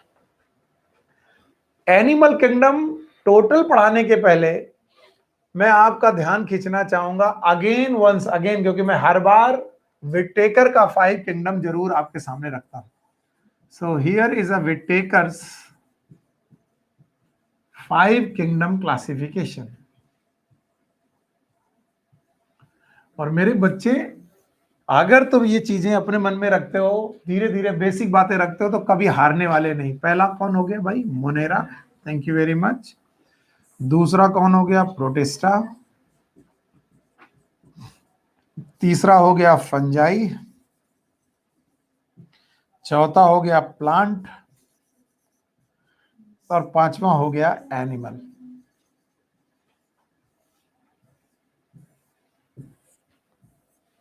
हम सब जानते हैं Monera and Protista these are unicellular, fungi, plant and animal they are multicellular. अगर मैं विटेकर का एनिमल किंगडम पढ़ाऊं तो मुझे केवल मल्टीसेलुलर लोगों से क्या का नाम लेना चाहिए बस, क्योंकि Whittaker's animal is, it is multicellular kingdom. Multicellular kingdom है, लेकिन आपको लीनियस बाबू याद होंगे, मैं इसके बगल में बना दे रहा हूं, लीनियस। और लीनियस ने पूरी दुनिया को 2 किंगडम में बांटा था। एक का नाम था प्लांट किंगडम और दूसरे का नाम था एनिमल किंगडम। तो अब बच्चे कंफ्यूज होते हैं कि ये सर किस एनिमल किंगडम की बात कर रहे हो? विटेकर की एनिमल किंगडम की बात कर रहे हो कि लीनियस की एनिमल किंगडम की बात कर रहे हो? अगर विटेकर की बात करोगे तो वह केवल मल्टीसेलुलर एनिमल आएंगे। और अगर लीनियस के किंगडम की बात करने लगे तो लीनियस कहते हैं वो जो जिसमें नो सेल वॉल, जिसमें सेल वॉल ना हो, लोकोमोटरी ऑर्गन्स हो, सर्कुलेटरी सिस्टम जैसे सिस्टम हो, जरूरी नहीं कि हर एक बंदे में सर्कुलेटरी सिस्टम हो, और वेरी स्पेशल टिश्यू जिन्हें हम लोग बोलते हैं नर्व, ये भी हो, जिनमें से आखिरी दोनों बातें जरूरी नहीं है, पहली दोनों बातें बहुत जरूरी हैं। यानी सेल वॉल नहीं होनी चाहिए, लोकोमोटरी ऑर्गन्स हो, उसे एनिमल बोलते हैं, लीनियस साहब बोलते हैं। कंफ्यूजन में बिल्कुल मत जाना, अगर कहीं पर भी दिक्कत आ जाए तो बता देना। विटेकर के 5 किंगडम में 5 लोग हैं, Monera, protista, fungi, plant and animal, यहां पर भी एनिमल है। लीनियस के किंगडम में भी 5 की जगह 2 है। लीनियस में एक कौन है? प्लांट किंगडम, और दूसरा कौन? Animal kingdom. लीनियस उसे एनिमल कहते हैं जो सेल वॉल रखता हो और लोकोमोटरी ऑर्गन रखता हो। उनको इस बात से परवाह नहीं कि बंदा यूनिसेलुलर है कि मल्टीसेलुलर। और लीनियस के किंगडम में प्रोटोजोआ भी एनिमल माने जाते हैं, प्रोटोजोआ।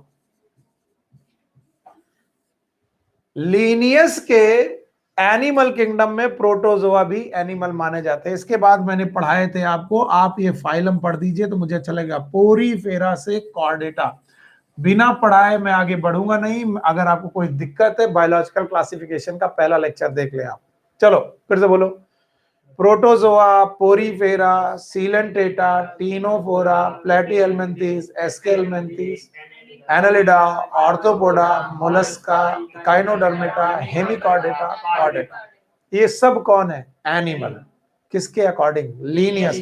लीनियस के अकॉर्डिंग अमीबा भी एनिमल है, एनिमल किंगडम का मेंबर है। लेकिन when we talk about the Whittaker's 5 kingdom classification, उन्होंने प्रोटिस्टा नाम का एक ग्रुप बनाया, और इस प्रोटिस्टा में उन्होंने प्रोटोजोआ को रख दिया, प्रोटोजोआ को रख दिया। और इन्होंने बोला नो डाउट प्रोटोजोआ में प्रोटो का मतलब है प्रिमिटिव, प्रिमिटिव, और जोआ का मतलब है एनिमल। यस, ये प्रिमिटिव एनिमल है, लेकिन ये एनिमल किंगडम में नहीं रखे जाएंगे। किसमें नहीं रखे जाएंगे? एनिमल। अब बोला गया इन्हें एनिमल किंगडम में क्यों नहीं रखा जाएगा? क्योंकि animal kingdom should be multicellular. इसलिए विटेकर के एनिमल किंगडम की जब भी बात चलती है, the animal start from Porifera to Chordata. एक बार मैं फिर से बेवकूफी करूंगा, आपका मन करेगा कैसे पकाऊ टीचर है, लेकिन बोलो, अगर मैं विटेकर्स के एनिमल किंगडम की बात करूं तो बोलो कौन कौन? Porifera, Coelenterata, Ctenophora, Platyhelminthes, Aschelminthes, Annelida, arthropoda, Mollusca, Echinodermata, Hemichordata, Chordata. इसका मतलब है हम विटेकर पढ़ें कि सर हम लीनियस पढ़ें, हम तो बड़ा कंफ्यूजन है। एक्चुअली आपकी बुक में विटेकर को फॉलो किया गया है। अगर आप कभी भी एनिमल किंगडम को ओपन करें तो उनका जो पहला ग्रुप, पहला फाइलम होगा वो प्रोटोजोआ नहीं होगा, वो क्या होगा? पोरीफेरा। लेकिन बच्चों, पुराने क्लासिफिकेशन को भी हमें ध्यान में रखना है, और पुराने क्लासिफिकेशन को ध्यान में रखते हुए कुछ क्वेश्चन सॉल्व करने हैं। प्लीज उन कुछ क्वेश्चन को सॉल्व करने में मेरे साथ मेरी मदद करिए। मैं ऑलरेडी पढ़ा चुका हूं आपको। चलो बोलो, विटेकर के 5 किंगडम में कौन कौन से किंगडम? बोलो कौन कौन? Monera, protista, fungi, plant and animal. बताओ, एनिमल किंगडम जो बेटा है विटेकर का, वो यूनिसेलुलर है कि मल्टीसेलुलर? मल्टीसेलुलर, पक्का। लेकिन लीनियस ने भी 2 किंगडम बनाए, बोलो कौन कौन? प्लांट और एनिमल। लीनियस का जो एनिमल है उसको यूनिसेलुलर मल्टीसेलुलर से मतलब, उसको केवल इस बात से मतलब है कि तुम्हारी सेल में क्या ना हो, और तुम्हारे पास क्या हो? लोकोमोटरी ऑर्गन, तुम क्या हो? एनिमल। बताओ, लीनियस में प्रोटोजोआ रहेगा? यस। लेकिन वहीं विटेकर में ये बेटा एनिमल, ये एनिमल किंगडम में होगा कि नहीं होगा? नहीं होगा। कौन? प्रोटोजोआ। और वो कहां पर रखा जाएगा? प्रोटिस्टा में। अगर अभी भी कुछ समझ में नहीं आया तो मैंने अभी चैप्टर शुरू नहीं किया। ये हमारी अंदर की गुड़गुड़ाहट थी जो हम लोगों ने ऐसे फेंक दी। अभी भी मैंने आपको कुछ नहीं बोला, अब रिलैक्स होकर आसानी से समझो, वरना चैप्टर गया। ठीक, ध्यान से अब ध्यान सुनो। पुराना क्लासिफिकेशन के अनुसार एनिमल वो लोग एनिमल हैं जिनमें there is no cell wall, कोशिका में सेल वॉल ना हो। सेल वॉल को हिंदी में क्या बोलते हैं? कोशिका वृत्ति। और सेल मेम्ब्रेन? कोशिका कला। Okay, thank you very much. So there should be no cell wall and there should be locomotory organelle. Locomotory organelle का मतलब है चलने फिरने के लिए आपके पास कोई ना कोई अंग जरूर होना चाहिए ताकि आप एक जगह से दूसरी जगह मूव कर सको। ऑल्दो ये बात भी हर एनिमल में लागू नहीं होती, पोरीफेरा में हम लोग देखेंगे। तो एनिमल को प्रीवियसली पुराने समय में 3 पार्ट में बांटा गया था, सब लोग इसे ध्यान से देखेंगे। One is known as protozoa,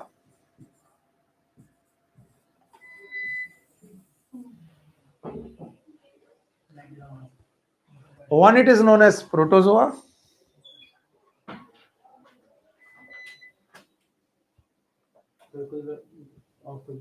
इसको ऑफ कर दे।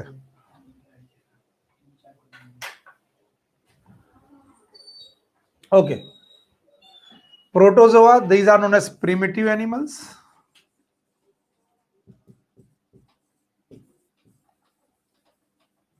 इनके पास भी सेल वॉल नहीं है। एग्जाम्पल है अमीबा एंड पैरामीशियम। पैरामीशियम जैसे एग्जाम्पल है।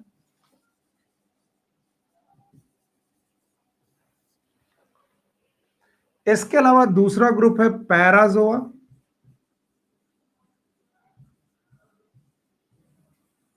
And then there is eumetazoa.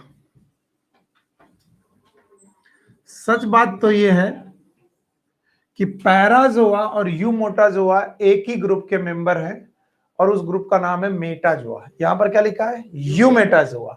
अगर मैं इन दोनों को एक ही ग्रुप में लिखूं तो फिर 2 ग्रुप की बजाय 3 ग्रुप की बजाय 2 ग्रुप बनेंगे, that is known as Metazoa.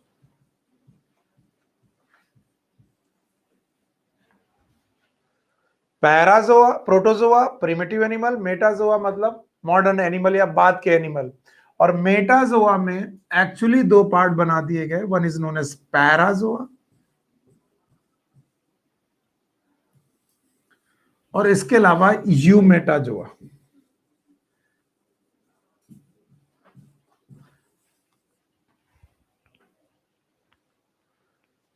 Protozoa primitive animal, amoeba, paramecium.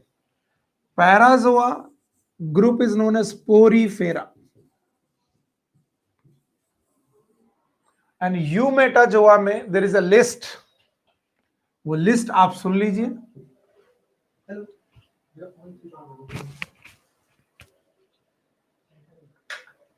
There is a list. Coelenterata, कुछ बच्चे थे जो बिल्कुल कह नहीं पा रहे थे, सुनील सर पता नहीं क्या बोल रहे, बाकी लोग आवाज दे रहे हैं, बाकी लोगों को आ नहीं रहा। सीलेंट्रेटा, टीनोफोरा, इसके अलावा प्लेटीहेलमिंथीज,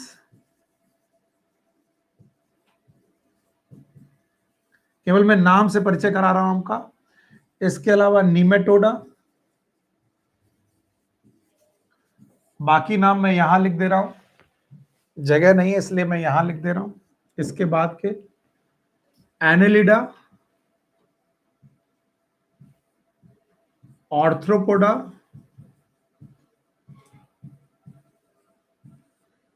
मोलस्का, पता नहीं ये सब क्या बला है, धीरे धीरे देखेंगे हम लोग। इकाइनोडर्मेटा, इकाइनोडर्मेटा, इसके बाद Hemichordata,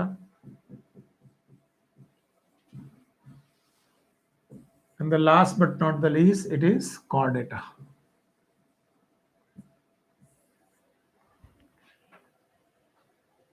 So there is a list. Animal जिनके पास सेल वॉल ना हो, जो लोकोमोटरी ऑर्गेनल रखते हो, 2 ग्रुप में बांटा गया, protozoa and Metazoa. Why someone is known as protozoa? Why someone is known as eumetazoa? Protozoa are unicellular.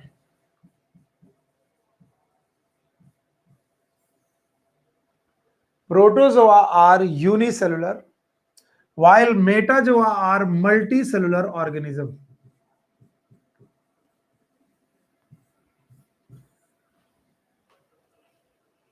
Okay.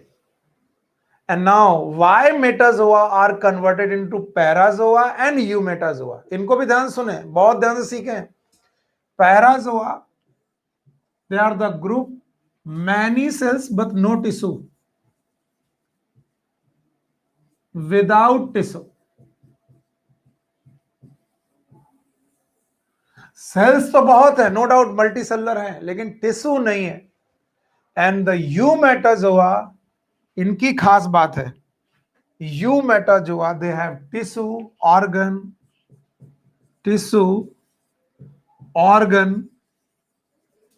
Organ system.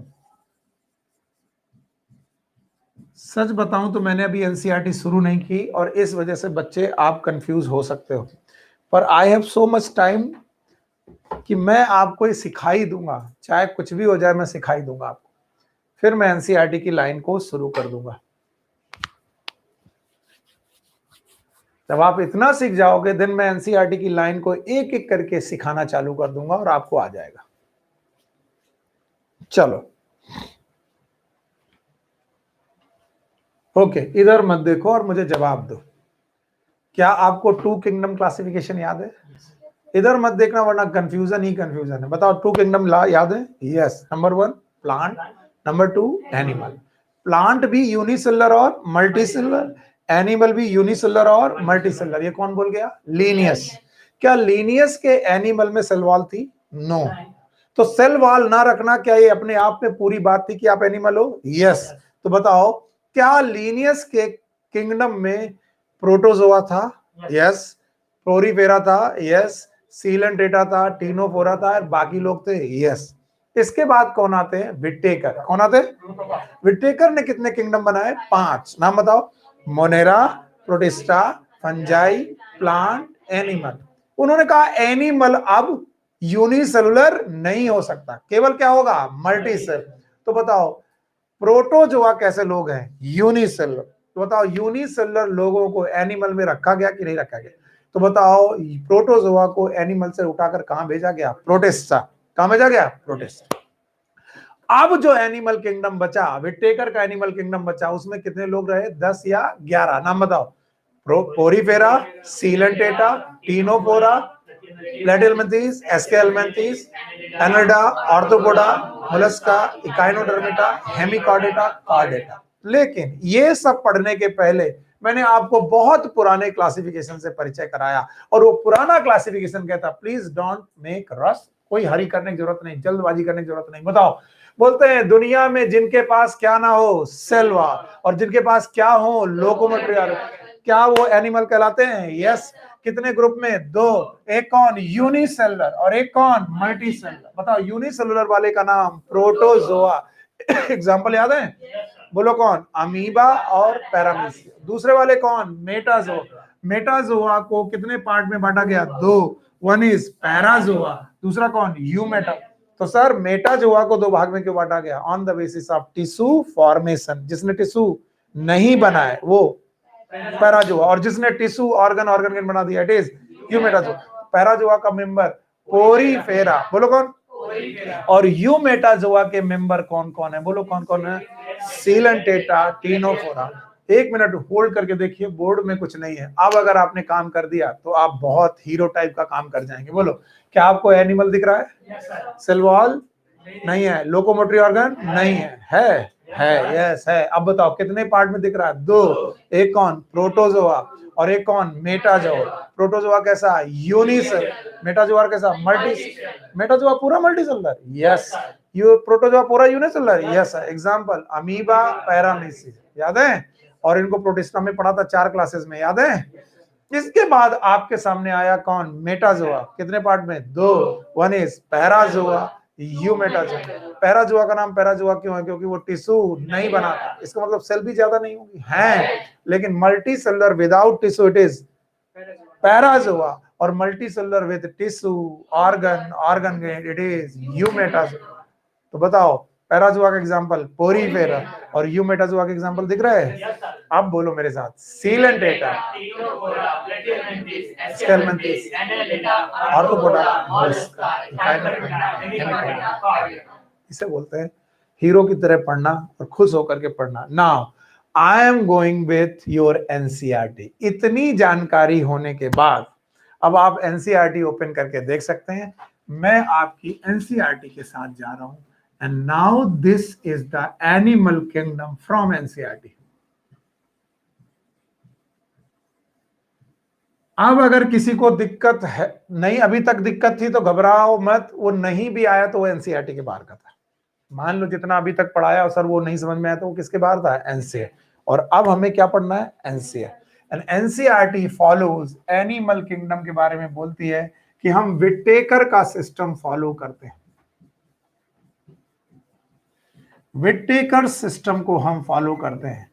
इसका मतलब है एनसीईआरटी हमारे विटेकर के एनिमल किंगडम को मानती है, और अगर विटेकर का एनिमल किंगडम मानती है तो मुझे बताओ animal according to Whittaker it should be multi cellular. इन्हें मल्टी सेलुलर होना चाहिए, इन्हें यूकैरियोटिक होना चाहिए।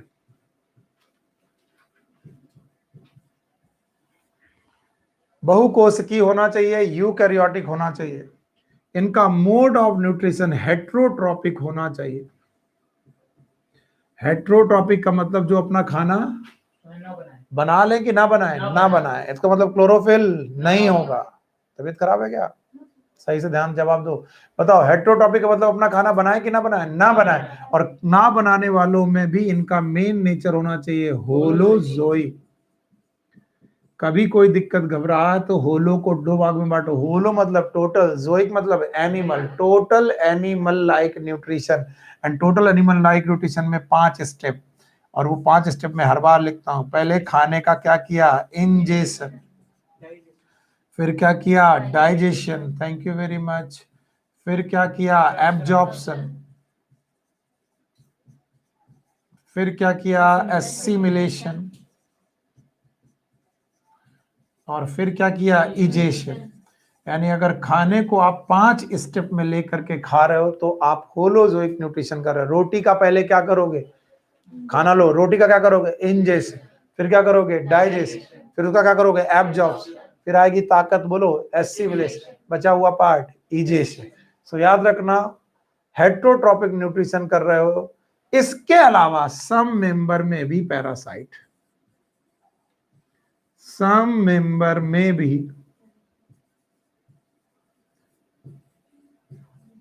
पैरासाइट। सब मेंबर में भी पैरासाइट। जित कुछ मेंबर ऐसे हैं जो पैरासिटिक होंगे, बहुत सारे मेंबर ऐसे मिलने वाले हैं जो आपको पैरासाइट मिलेंगे, इवन प्लेटिहेल्मिन्थीज, एस्केल्मिन्थीज में। तो ज्यादातर मेंबर वैसे होलोजोइक न्यूट्रिशन करेंगे, लेकिन कुछ मेंबर कैसे करेंगे? पैरासाइट। एंड नाउ नेम, एक बार रिचुअल फॉलो करो, मैं लिखूंगा नहीं, आपको बोलना है। बताओ इसमें प्रोटोजोआ होगा कि नहीं होगा? नहीं होगा, क्योंकि इन्हें कैसा चाहिए? Multi cell. तो बताओ इसमें कहां से चालू होगा? पोरीफेरा। फिर से बोलो सीलेंट्रेटा। फिर से बोलो टीनोफोरा। फिर से बोलो प्लैटीहेल्मिन्थीज। बिल्कुल लिखना जरूरी है, मैं पूरा नहीं लिख रहा हूं, इसका मतलब आपको लिखना जरूरी है। चाहो तो मैं लिख दूं पोरीफेरा, सीलेंट्रेटा। मैं एनसीईआरटी की तरह चल रहा हूं तो यही चलूंगा, Ctenophora, Platyhelminthes.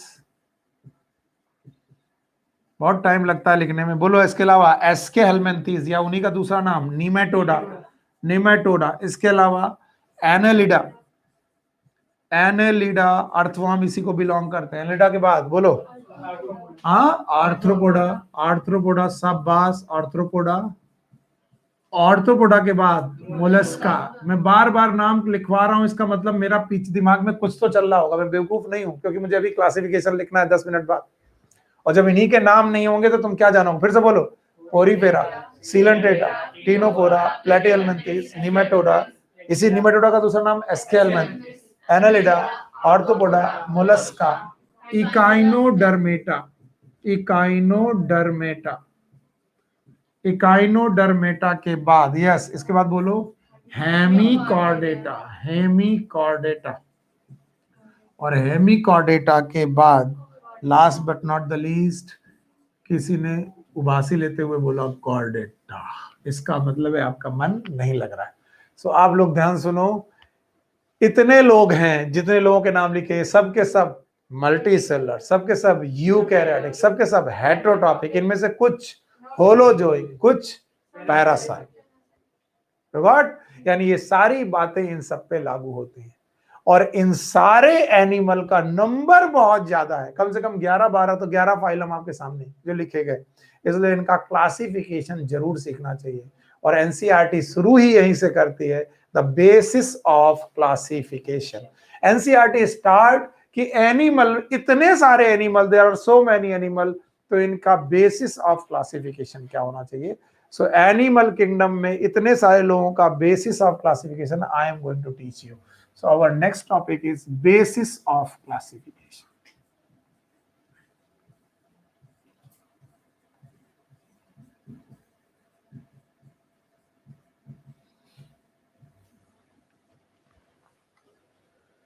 There are so many basis of classifications जिनकी एनसीईआरटी के हिसाब की लिस्ट आप लोगों को एक बार में लिखनी है, मैं फिर एक एक करके सब डिटेल पढ़ाता जाऊंगा।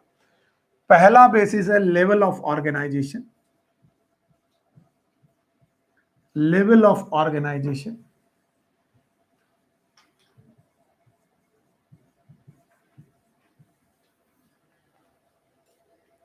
ध्यान से देखिए, लेवल ऑफ ऑर्गेनाइजेशन। दूसरा बेसिस है सिमेट्री,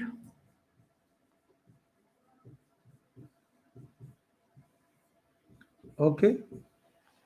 तीसरा बेसिस है बेटा germ layer,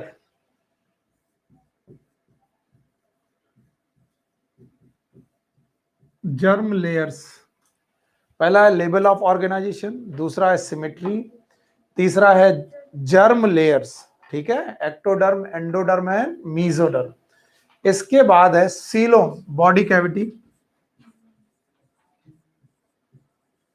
also known as body cavity.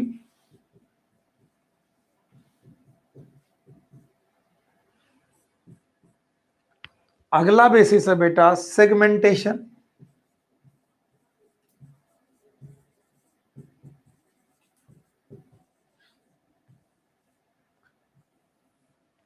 और आखिरी बेसिस जो आपकी बुक में दिया गया इट इज नोटोकॉर्ड।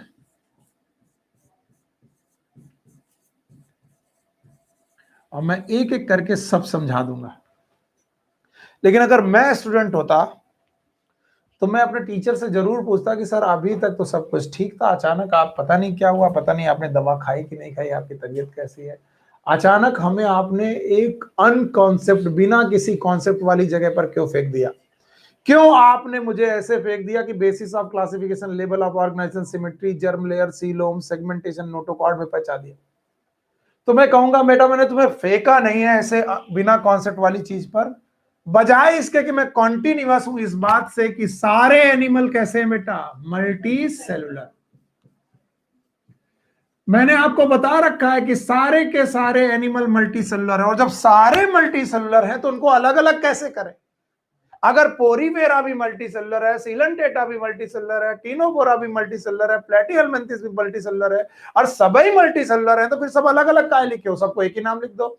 तो मैं बोलूंगा सब के सब इन बातों में अलग हैं। कुछ किसमें अलग है? Level of organization. कुछ किसमें? सिमेट्री में। कुछ किसमें? जर्म लेयर में। कुछ किसमें? सीलोम में। कुछ किसमें? सेगमेंटेशन। कुछ में नोटोकॉर्ड। कितना बढ़िया पकड़ा आपने। इसे बोलते हैं कॉन्सेप्ट कि सर सब सभी मल्टी सेलुलर हैं, 11 के 11 phylum, all of them are multicellular. So why they are given different name? Because they are differ in level of organization, they are differ in symmetry, they differ in germ layer, they differ in coelom, they differ in segmentation, they differ in notochord. याद रखना, एक बड़ा classification अगर मैं करूं जो NCERT में ना दिए होने के बावजूद भी मैं कर रहा हूं, एक बड़ा क्लासिफिकेशन में तुम्हें कर दूं तो बेटा नोटोकॉर्ड की बेसिस पर दो ग्रुप बनाए जाते हैं। One is known as non chordates. ये बच्चा थोड़ा बेटा धैर्य रखना, वरना एनसीईआरटी से कई बार मैं इतना बाहर हो जाता हूं कि मुझे डर लगने लगता है। बच्चा कहेगा अभी तक बोल रहे थे एनसीईआरटी के बाहर मत पढ़ो और तुम बाहर पढ़ा रहे हो, लेकिन बहुत जरूरी है कुछ बातें। एक है कौन? नॉन कॉर्डेट्स, और एक कौन है? कॉर्डेट्स। तो मैंने बाकी सारा बेटा चीज ली नहीं, केवल क्या लिया? नोटोकॉर्ड। बोलो क्या लिया? तो जिनके पास नोटोकॉर्ड है वो कॉर्डेट, बाकी सब। अब जरा मेरे साथ नाम पढ़ो। One is porifera, Coelenterata, ctenophora, platyhelminthes, aschelminthes, annelida, arthropoda, mollusca, echinodermata, hemichordata. बस रुक जाओ, हेमिकॉर्डेटा तक सबके सब। और केवल कौन सा ग्रुप है जिसे हम लोग कॉर्डेट बोलेंगे? कॉर्डेटा। तो कॉर्डेटा के पहले जितने लोगों के नाम लिए वो कौन? इसका मतलब पोरीफेरा टू, हेमिकॉर्डेटा, सब के सब नॉन कॉर्डेट है।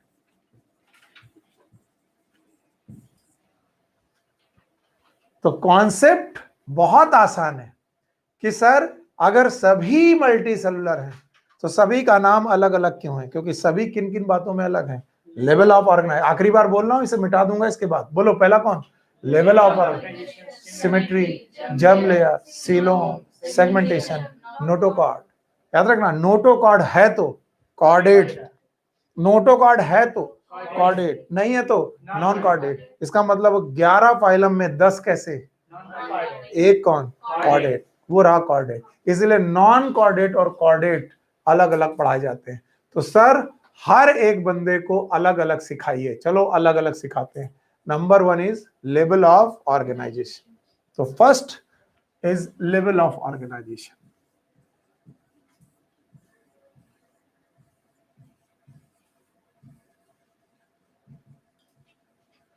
बहुत बढ़िया चीजें समझाने के लिए हैं अगर आप सही ढंग से सीखें। लेवल ऑफ ऑर्गेनाइजेशन समझने के पहले आपको एक छोटा सा टर्म समझना पड़ेगा, इट इज टिश्यू। और प्लांट टिश्यू और एनिमल टिश्यू में एक बेसिक डिफरेंस समझना पड़ेगा। वैसे मैं प्लांट टिश्यू अलग पढ़ाऊंगा, एनिमल टिश्यू अलग पढ़ाऊंगा। अभी मैं एनिमल टिश्यू की बात कर रहा हूं। Tissue, they are the group of cell. मैं कुछ पॉइंट लिख रहा हूं, आप साथ साथ में लिखते जाइए। These are the group of cell having common origin, having common origin, performing common function,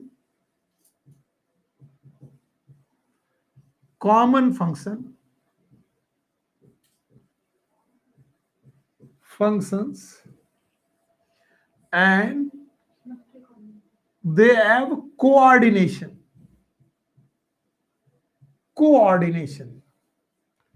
अब देखो 4 पॉइंट लिखे मैंने और चारों पॉइंट मुझे चाहिए कि सर ग्रुप ऑफ सेल होनी चाहिए। ये रही ग्रुप ऑफ सेल। सारी की सारी ग्रुप ऑफ जो सेल है वो एक ही जगह से होनी चाहिए, कॉमन ओरिजिन से होनी चाहिए, एक ही जगह से निकलनी चाहिए, एक ही प्रकार के टिश्यू से बनी होनी चाहिए, और ये सारी की सारी सेल मिल करके एक कॉमन फंक्शन करनी चाहिए। बताओ, जैसे मैं बोलूं मेरी आंख का टिश्यू, तो आंख के टिश्यू की सारी सेल ग्रुप ऑफ सेल है, कॉमन ओरिजिन रखती है, कॉमन फंक्शन करती हैं और कोऑर्डिनेटेड है। कोऑर्डिनेटेड का मतलब है एक दूसरे से रिलेशन रखती हैं। और कोऑर्डिनेशन के लिए चाहिए नर्वस टिश्यू। ध्यान सुनना, क्या चाहिए? नर्वस टिश्यू, या फिर चाहिए एंडोक्राइन ग्लैंड। नर्वस टिश्यू तो होता क्या है, मेरे साथ चिल्ला लो चाहे तो, group of cell having common origin, performing common function and highly coordination, it is known as tissue. अब हुआ क्या कि पोरीफेरा से लेकर सीलेंटेटा तक मल्टी सेलुलर कंडीशन आई। इनमें से एक आए बाबूजी पोरीफेरा।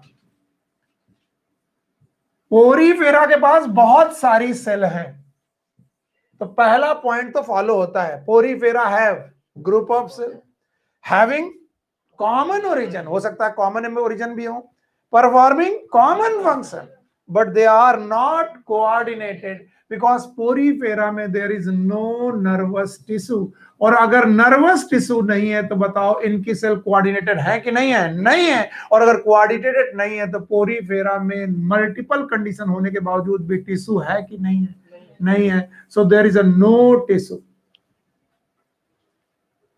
फिर सुन लो टिश्यू की definition, it is a group of cell having common origin, performing common function and highly coordinated, and they must have some coordination, and coordination के लिए क्या चाहिए? nervous tissue। और बताओ क्या हमारे पोरीफेरा के मेंबर में ग्रुप ऑफ सेल्स हैं? यस। कॉमन ओरिजिन भी हो सकती हैं, कॉमन फंक्शन भी कर सकती हैं, लेकिन क्या ये सेल कोऑर्डिनेटेड है? नहीं। अगर कोऑर्डिनेटेड नहीं तो बताओ टिश्यू की डेफिनेशन में चौथा पॉइंट फॉलो करते हैं कि नहीं? नहीं। इसका मतलब टिश्यू नहीं है, यानी मल्टी सेलुलर होने के बावजूद भी ये टिश्यू नहीं बनाते। इसलिए पोरीफेरा का जो लेवल ऑफ ऑर्गेनाइजेशन है ये सेलुलर माना जाता है। क्या माना जाता है? सेलुलर, या फिर cellular grade of organization. Cellular grade of organization, level of organization में porifera they have the cellular grade of organization. तो चाहे तो भाई रट्टा मार के लिख लो, चाहे तो समझ लो। तो पहला लेवल ऑफ ऑर्गेनाइजेशन जो मैंने आपको सिखाया, it is a cellular level of organization. बताओ सेलुलर लेवल ऑफ ऑर्गेनाइजेशन में कौन एग्जांपल आएगा? पोरीफेरा। और पोरीफेरा के एग्जांपल हैं sponges. They are sponges.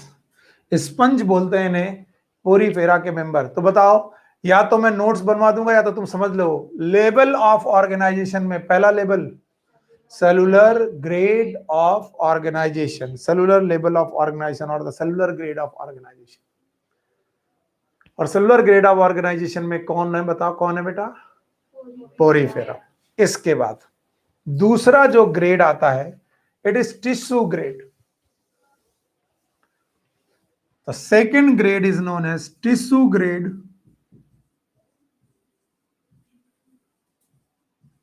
organization। और याद रखना पहली बार जब टिश्यू बना ये सीलेंट्रेटा में बना, और सीलेंट्रेटा के भाई हैं टीनोफोरा। सीलेंट्रेटा और टीनोफोरा दोनों में tissue grade level of organization है। Tissue grade level of organization है। So there is a tissue, tissues तो प्रेजेंट है बट नो ऑर्गन। ऑर्गन नहीं प्रेजेंट है, ना तो ऑर्गन प्रेजेंट है ना ऑर्गन सिस्टम प्रेजेंट है। एंड दैट्स व्हाई पहला लेवल ऑफ ऑर्गेनाइजेशन हुआ सेलुलर लेवल ऑफ ऑर्गेनाइजेशन। बताओ कौन है सेलुलर लेवल ऑर्गेनाइजेशन? पोरीफेरा। दूसरा लेवल ऑफ ऑर्गेनाइजेशन कौन है? Tissue grade. एग्जांपल में कौन कौन आया? Coelenterata and Ctenophora. अगर दोनों में बोथ ऑप्शन ना हो तो कौन लगाओगे? सीलेंट्रेटा, क्योंकि मोस्ट प्रिमिटिव टिश्यू। फिर से सुनो, most primitive tissue it's present in Coelenterata. Most primitive tissue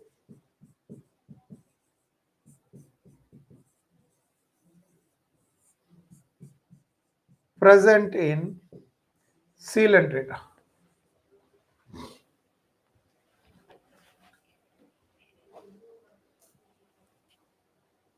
okay, चलो भाई लेवल ऑफ ऑर्गेनाइजेशन में पहला लेवल ऑर्गेनाइजेशन है cellular grade. And cellular grade का मतलब है एक सेल की मैनी सेल। यही गड़बड़ है भाई, जवाब नहीं मिलेगा। सेलुलर ग्रेड में एक सेल की मैनी सेल, तो मैनी सेल है तो टिश्यू होना चाहिए। अगर मैनी सेल है तो टिश्यू होना चाहिए, पर टिश्यू क्यों नहीं है? कोऑर्डिनेशन नहीं है। अच्छा बताओ तो टिश्यू की डेफिनेशन क्या है? Group of cell having common origin, performing common function, must be coordinate, and for the coordination we required nervous tissue. इसका मतलब सीलेंट्रेटा में नर्वस टिश्यू आ गए थे। यस। तो अगर कोई क्वेश्चन पूछे पहली बार नर्वस टिश्यू किस फाइलम से शुरू हुए? सीलेंट्रेटा। दूसरा क्वेश्चन सॉल्व हो गया। टिश्यू नर्वस नाम का जो टिश्यू है वो कहां से चालू हुआ? सीलेंट्रेटा। अच्छा बताओ सेलुलर ग्रेड बॉडी ऑर्गेनाइजेशन में एक सेल है कि मैनी सेल? Many cell. शाबाश। और सारी की सारी सेल में कॉमन ओरिजिन में भी हो सकता है, मे नॉट भी हो सकता है, लेकिन उनमें कोऑर्डिनेशन नहीं है। एग्जांपल कौन? पोरीफेरा। और उनके पोरीफेरा के एग्जांपल कौन है? स्पंज। बहुत बढ़िया, आराम आराम से पढ़ो। दूसरा कौन है? Tissue grade level of organization, बोलो कौन? सीलेंट्रेटा। क्या सीलेंट्रेटा ने टिश्यू बनाया? यस। पोरीवेरा और सीलेंट्रेटा में ऐसा क्या डिफरेंस है कि इन्होंने टिश्यू बना लिया? बिकॉज दे हैव कोऑर्डिनेशन, और उनके पास क्या आ गया? Nervous. Now the third level is a organ grade, organ grade organization, organ level of organization, organ level of organization.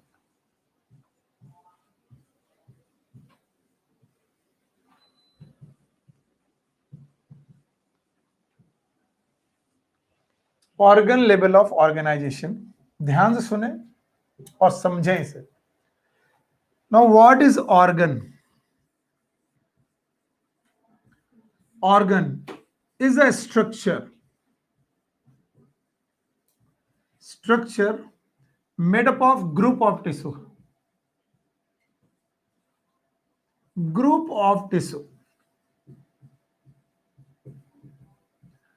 अगर थोड़ा मैं और पढ़ा चुका होता तो आज बताता कि एनिमल में टोटल 4 तरीके के टिश्यू है। याद है? किसी को नहीं याद है? Epithelium, muscular, connective, nervous. शाबाश। तो अगर बहुत सारे टिश्यू मिल करके एक स्ट्रक्चर बना है जिसका नाम क्या है? ऑर्गन। अगर ऑर्गन प्रेजेंट है तो बताओ क्या बोलेंगे? Organ level of organization. और पहली बार जो ऑर्गन बने वो बने प्लेटीहेल्मिन्थेस में, तो इसका आंसर आता है प्लेटीहेल्मिन्थेस।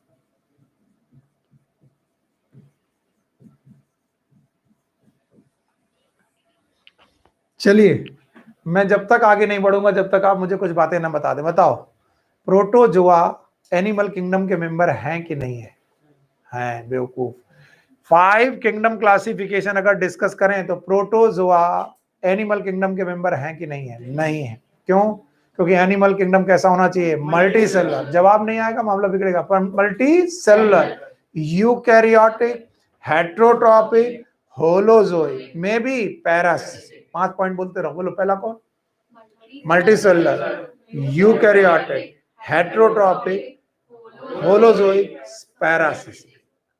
तो हमें यूनिसेलुलर बंदे का बात नहीं करना। तो बताओ, एनिमल किंगडम में प्रोटोजोआ की बात नहीं करना। बात किसी करनी है? पोरीफेरा से लेकर कॉर्डेटा तक। अब अच्छा, इनके लेवल ऑफ ऑर्गेनाइजेशन आपको याद है? यस। पहला लेवल, हाँ, सेलुलर। Very good. दूसरा, टिश्यू ग्रेड ऑर्गेनाइजेशन। तीसरा, organ grade organization. Very good, organ grade organization. अब मैं चौथा पढ़ाने जा रहा हूं, organ level, organ system level of organization. तो चलो भाई, organ system level of organization, इसको समझते हैं। The fourth one is organ system level of organization.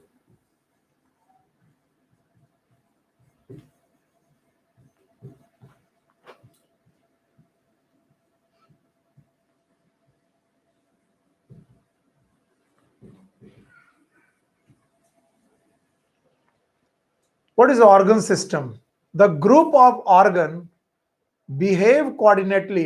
बहुत सारे ऑर्गन मिलकर के एक तरीके का कोऑर्डिनेशन करके एक तरीके का काम करें, it is known as organ system. Sir समझ में नहीं आया? बोलो, nose, okay, trachea, okay, bronchi, इसके बाद लंग्स। बताओ, ये सब एक ऑर्गन है कि अलग अलग? अलग अलग। नोज अलग, ट्रैकिया अलग, ब्रोंकाई अलग, लंग्स अलग। बताओ कितने ऑर्गन हो गए? 4। और चारों मिलकर क्या कर रहे हैं? सांस लेना, सांस छोड़ना। बताओ, एक काम कर रहे हैं कि अलग अलग? एक। So when many organ coordination perform same function, they will constitute organ system. Okay, what is organ system? Many organs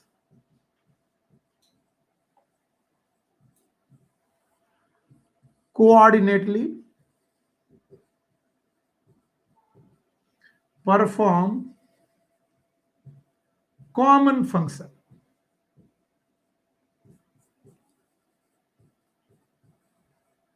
They will constitute organ system. अब मैं कुछ क्वेश्चन पूछूंगा, जवाब दे दोगे तो आ जाएगा, नहीं तो तुम लिखते तो जा ही रहे हो। लिखना बहुत ज्यादा जरूरी नहीं है। बॉटनी और जोलॉजी में यही डिफरेंस है।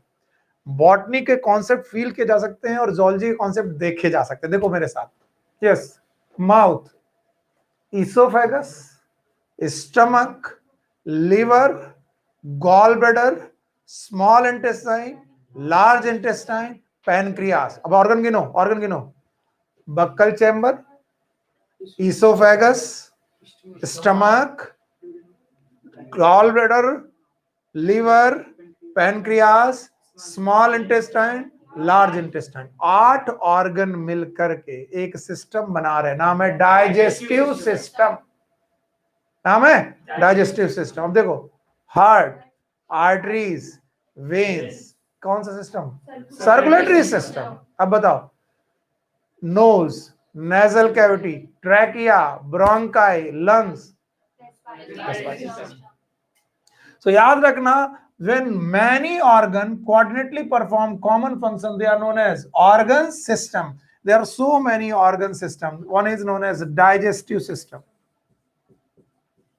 Digestive system. There may be respiratory system.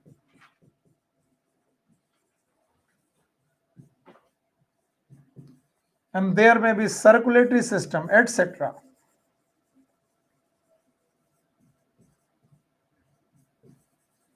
और इस तरीके का organ system level of organization हो, ये होता है बेटा स्टार्ट फ्रॉम एसके हेलमेंथीस। आगे मैं लिखवाऊंगा, आपको लिखते जाना। के बाद एनेलिडा, एनेलिडा के बाद ऑर्थ्रोपोडा, ऑर्थ्रोपोडा के बाद मोलस्का, मोलस्का के बाद इकाइनोडर्मेटा, इकाइनोडर्मेटा के बाद हेमीकॉर्डेटा, और हेमीकॉर्डेटा के बाद Chordata.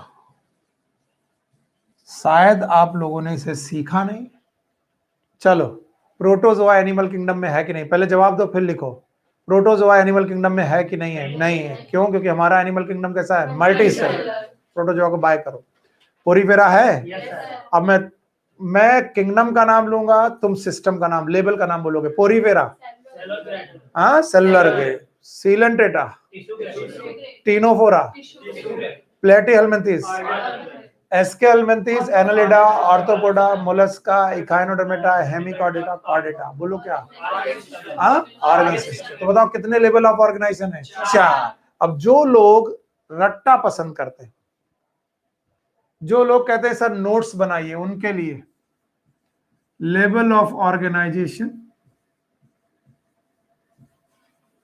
Level of organization, they are 4 level of organization. Number 1 बोलो बेटा, सेलुलर। नंबर 2 टिश्यू, आगे ग्रेड लिखा देंगे, टिश्यू ग्रेड, सेलुलर ग्रेड। तीसरा ऑर्गन लेवल, चौथा ऑर्गन सिस्टम लेवल। अब आप इसके फिल इन द ब्लैंक्स करिए खुद। बोलो, सेलुलर ग्रेड, प्रोटोजोआ, प्रोटोजोआ, शाबाश, it is porifera. Thank you very much. Tissue grade, coelenterata. अगर एक ही लिखना हो तो क्या लिखोगे? सीलेंटेटा। और साथ में और क्या लिख सकते हो? टीनोफोरा। अच्छा बताओ, ऑर्गन ग्रेड, प्लेटीहेलमिन्थीस। ओके, इसके बाद all of them are aschelminthes, annelida, arthropoda, Mollusca, echinodermata, hemichordata. कितने लोगों को मालूम है कि बेटा हमारे पास बेसिस ऑफ क्लासिफिकेशन में क्या क्या है? बोलो क्या हुआ है? लेवल ऑफ ऑर्गन, फिर सिमेट्री, फिर जर्म लेयर, फिर सीलो, फिर सेगमेंटेशन, फिर नोटोकॉर्ड। आप पहले लेवल पर ही हाफ रहे। जवाब नहीं आ रहा, पहला बोलो। Level of organisation, symmetry, germ layer, पक्का? एंड अब मैं जो पढ़ाने जा रहा हूं, अ लिटिल बिट, बहुत छोटा एक्स्ट्रा पॉइंट है, और जो एक्स्ट्रा पॉइंट है it will give you a concept. ये आपको इतना बढ़िया कॉन्सेप्ट देगा कि आप रट्टा भूल जाओगे।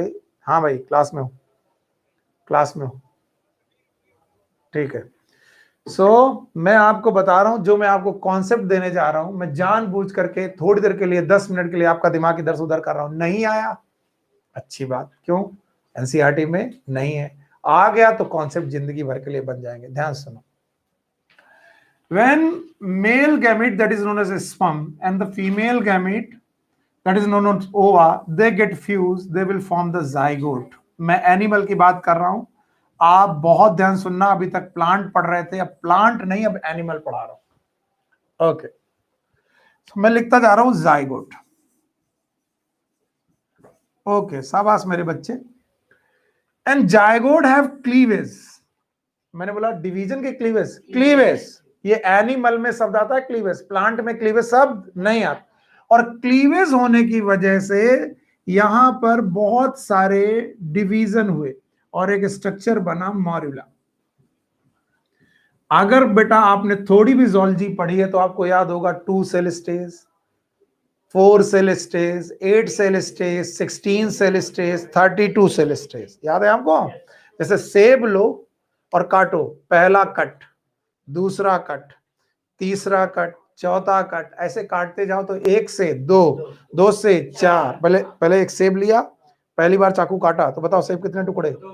2, फिर दोबारा काटा तो, फिर बेटा बीच से काट दिया तो 4 ऊपर 4 नीचे, बोलो 8, पक्का? और इस तरीके से 2, 2 के बाद 4, 4 के बाद 8 के बाद 16, 16 के बाद 32 सेल तक बनता है मॉर्यूला। क्या बनता है? मॉर्यूला। नाउ द मॉर्यूला की जो सेल्स हैं, मॉर्यूला एक कटे हुए सेब की तरह, ये सेल फैलने लगती एंड फैल कर पेरीफेरी में पहुंच जाती हैं। एंड पेरीफेरी में पहुंचने के बाद बीच में एक कैविटी जनरेट होती है और साथ में ग्रुप ऑफ सेल भी बनता है। ग्रुप ऑफ जो सेल बनता है, this group of cell is known as cell mass, and ये एक कैविटी बनती है, इसे बोलते हैं ब्लास्टुला। बहुत अलग है, एनसीईआरटी नहीं पढ़ाती, मैं रिस्क ले रहा हूं, आप समझ लो। पहला कौन? जाइगोट। जाइगोट में क्या हुआ? क्लीवेज। शाबाश मेरे बच्चे, क्लीवेज। क्लीवेज के बाद क्या बना? मॉर्यूला। मॉर्यूला के बाद क्या बना? ब्लास्टुला। ब्लास्टुला एक बलून जैसी चीज है। क्या कापी आपने गुब्बारा देखा? गुब्बारा देखा।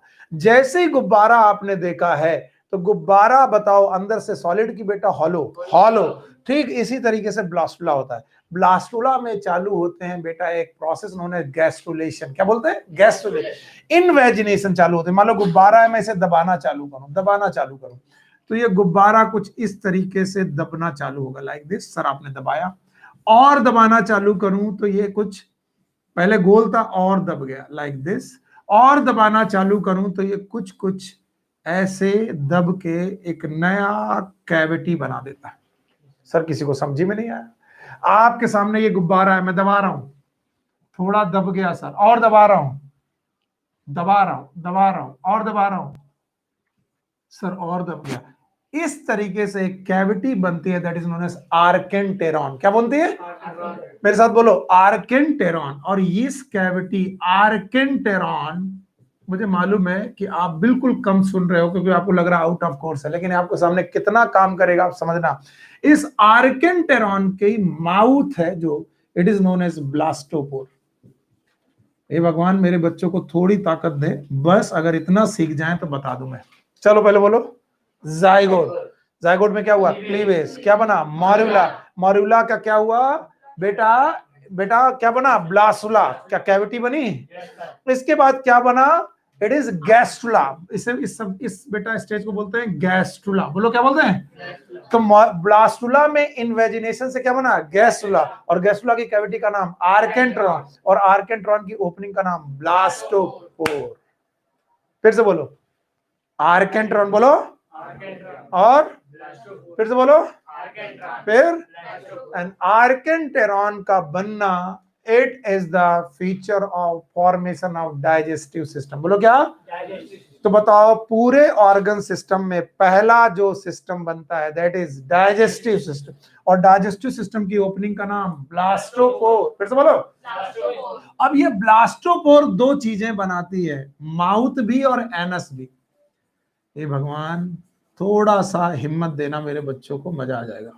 बताओ ब्लास्टोपोर से क्या बनता है? माउथ भी और एनस भी। फिर से बोलो, माउथ भी और एनस, क्योंकि it is a 3D cavity, यहीं से माउथ बनेगा और एनस। अगर माउथ पहले बने एनस बाद में बने, it is known as protostomia. बोलो क्या बोलेंगे? प्रोटोस्टोमिया। स्टोम का मतलब होता है माउथ, प्रोटो मतलब पहले, प्रोटोस्टोमिया। और अगर बेटा एनस पहले बने माउथ बाद में बने, इट इज नोन एज ड्यूट्रोस्टोमिया। और कभी कभी केवल एक ही ओपनिंग बनती है, केवल एक ओपनिंग बनती है, वही माउथ वही एनस। प्लेटियल मेंथिस सुने हो? प्लेटियल मेंथिस के पास कितनी ओपनिंग? एक, वही माउथ वही एनस। अब आप कहोगे सर ये क्यों पढ़ाया? क्योंकि मैं आपको डाइजेस्टिव सिस्टम में प्लेटिहेलमिन्थिस का डाइजेस्टिव सिस्टम जब पढ़ाऊंगा तो बताऊंगा उनके डाइजेस्टिव सिस्टम में कितनी ओपनिंग? एक, वही माउथ वही एनस। पर हम सब लोगों में माउथ अलग, एनस अलग। नहीं आया? And that cavity is known as archenteron, and archenteron wall will form a tube-like structure, and that tube-like structure is known as digestive system, also known as alimentary canal. फिर से बोलो, alimentary canal, which have two opening. कितनी opening? One is mouth, another one is anus. Mouth पहले, anus बाद. बोलो, protostomia. Anus पहले, mouth बाद. It is deuterostomia. और एक क्वेश्चन जो बहुत मुश्किल में पूछा जाता था, all the animals from the platyhelminthes to the mollusca, platyhelminthes to the they are protostomia. platy से लेकर mollusca तक सब के सब protostomia हैं. Echinodermata, it is deuterostomia, and chordata is deuterostomia. इसीलिए इवोल्यूशन में ये क्वेश्चन एक साल आया और बहुत सारे लोगों ने गलत किया. अगर मैं बोलूं इवोल्यूशन पॉइंट ऑफ व्यू से कौन सा नॉन कार्डेटा का मेंबर सबसे निकट है कार्डेटा के, बोलो कौन? Echinodermata, because both have deuterostomian condition. कैसी कंडीशन? ड्यूट्रोस्ट. नहीं आया, उड़ गया. अरे उड़ गया बेटा, हम जान गए, उड़ गया. एक बार फिर से पढ़ाएंगे. अरे हम 10 बार पढ़ाएंगे, जब तक तुम्हें आ ना जाएगा तब तक हम पढ़ाते ही रहेंगे, चिंता मत करो. When you feel free कि सर अब आ गया, तब मैं बताऊंगा कि हाँ ठीक है आगे बढ़ रहा हूं. चलो बताओ, ये क्या बना? जायगोट. जायगोट से क्या बना? मॉर्यूला. मॉर्यूला से क्या बना? ब्लास्टो में क्या हुए? इन्वेजिनेशन. क्या हुए? क्या बना? गैस्ट्रोला. गैस्ट्रोला की कैविटी का नाम आर्केंटेरॉन. आर्केंटेरॉन, बोलो क्या नाम? उसकी ओपनिंग का नाम ब्लास्टोपोर. ब्लास्टोपोर से क्या बनता है? Mouth and anus. पहले माउथ बाद में एनस, प्रोटोस्टोमिया. फिर से बोलो, पहले एनस बाद में माउथ, ड्यूट्रोस्टोमिया. पक्का? अब बताओ, कुछ लोग ऐसे होते हैं जिनमें माउथ और एनस की एक ही ओपनिंग, वही माउथ वही एनस. बोलो कौन? प्लेटिहेलमिन्थिस. बाकी सब लोग के माउथ और एनस अलग अलग, पर माउथ प्रोटोस्टोमिया कहां से कहां तक? प्लेटिहेलमिन्थिस टू मोलस्का.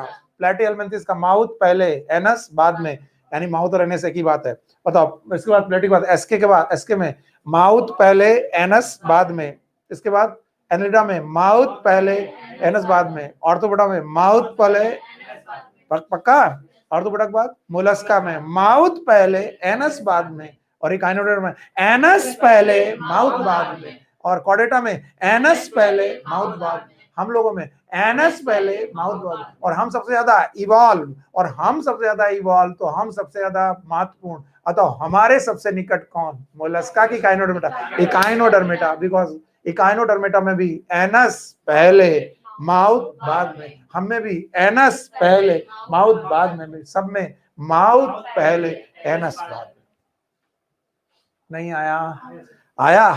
अगर आ गया तो मैं उन 2-3 लाइनों को समझाने की कोशिश कर रहा हूं कि सर सिस्टम क्या होते हैं. तो बताओ, सबसे पहला जो सिस्टम बन रहा है वो कौन बन रहा है? Alimentary canal, that is also known as digestive. एक बार मेरे साथ बोलो, मेल और फीमेल गैमेट फ्यूज हुए, क्या बना? जायगोट. क्लीवेज हुआ, क्या बना? मॉर्यूला. मॉर्यूला से क्या बना? ब्लास्टुला. ब्लास्टुला से क्या बना? हाँ, ब्लास्टोपोर. फिर से बोलो. और ब्लास्टोपोर के बाद क्या बना? ब्लास्टोपोर से नहीं बना, इट इज नोन एज ग्लास्टुला. और ग्लास्टुला की कैविटी का नाम आर्केंटेरॉन, हाँ आर्केंटेरॉन। अच्छा, आखिरी बार मैं ये काम तुमसे कराऊंगा, फिर मैं इस क्लास को आगे बढ़ाऊंगा। चलो भाई, सब लोग यहां देख के बताओ, male gamete, female gamete, they get fused, they form zygote. Thank you very much, बहुत सही काम कर रहे हो। एन के टू एन क्लीवेज हुआ, क्या बना? मॉर्यूला। बस मैं मॉर्यूला शब्द लिख दे रहा हूं, आगे ज्यादा डिटेल में जाने की जरूरत नहीं है। प्रोसेस का नाम क्या हुआ? Cleavage. Thank you very much.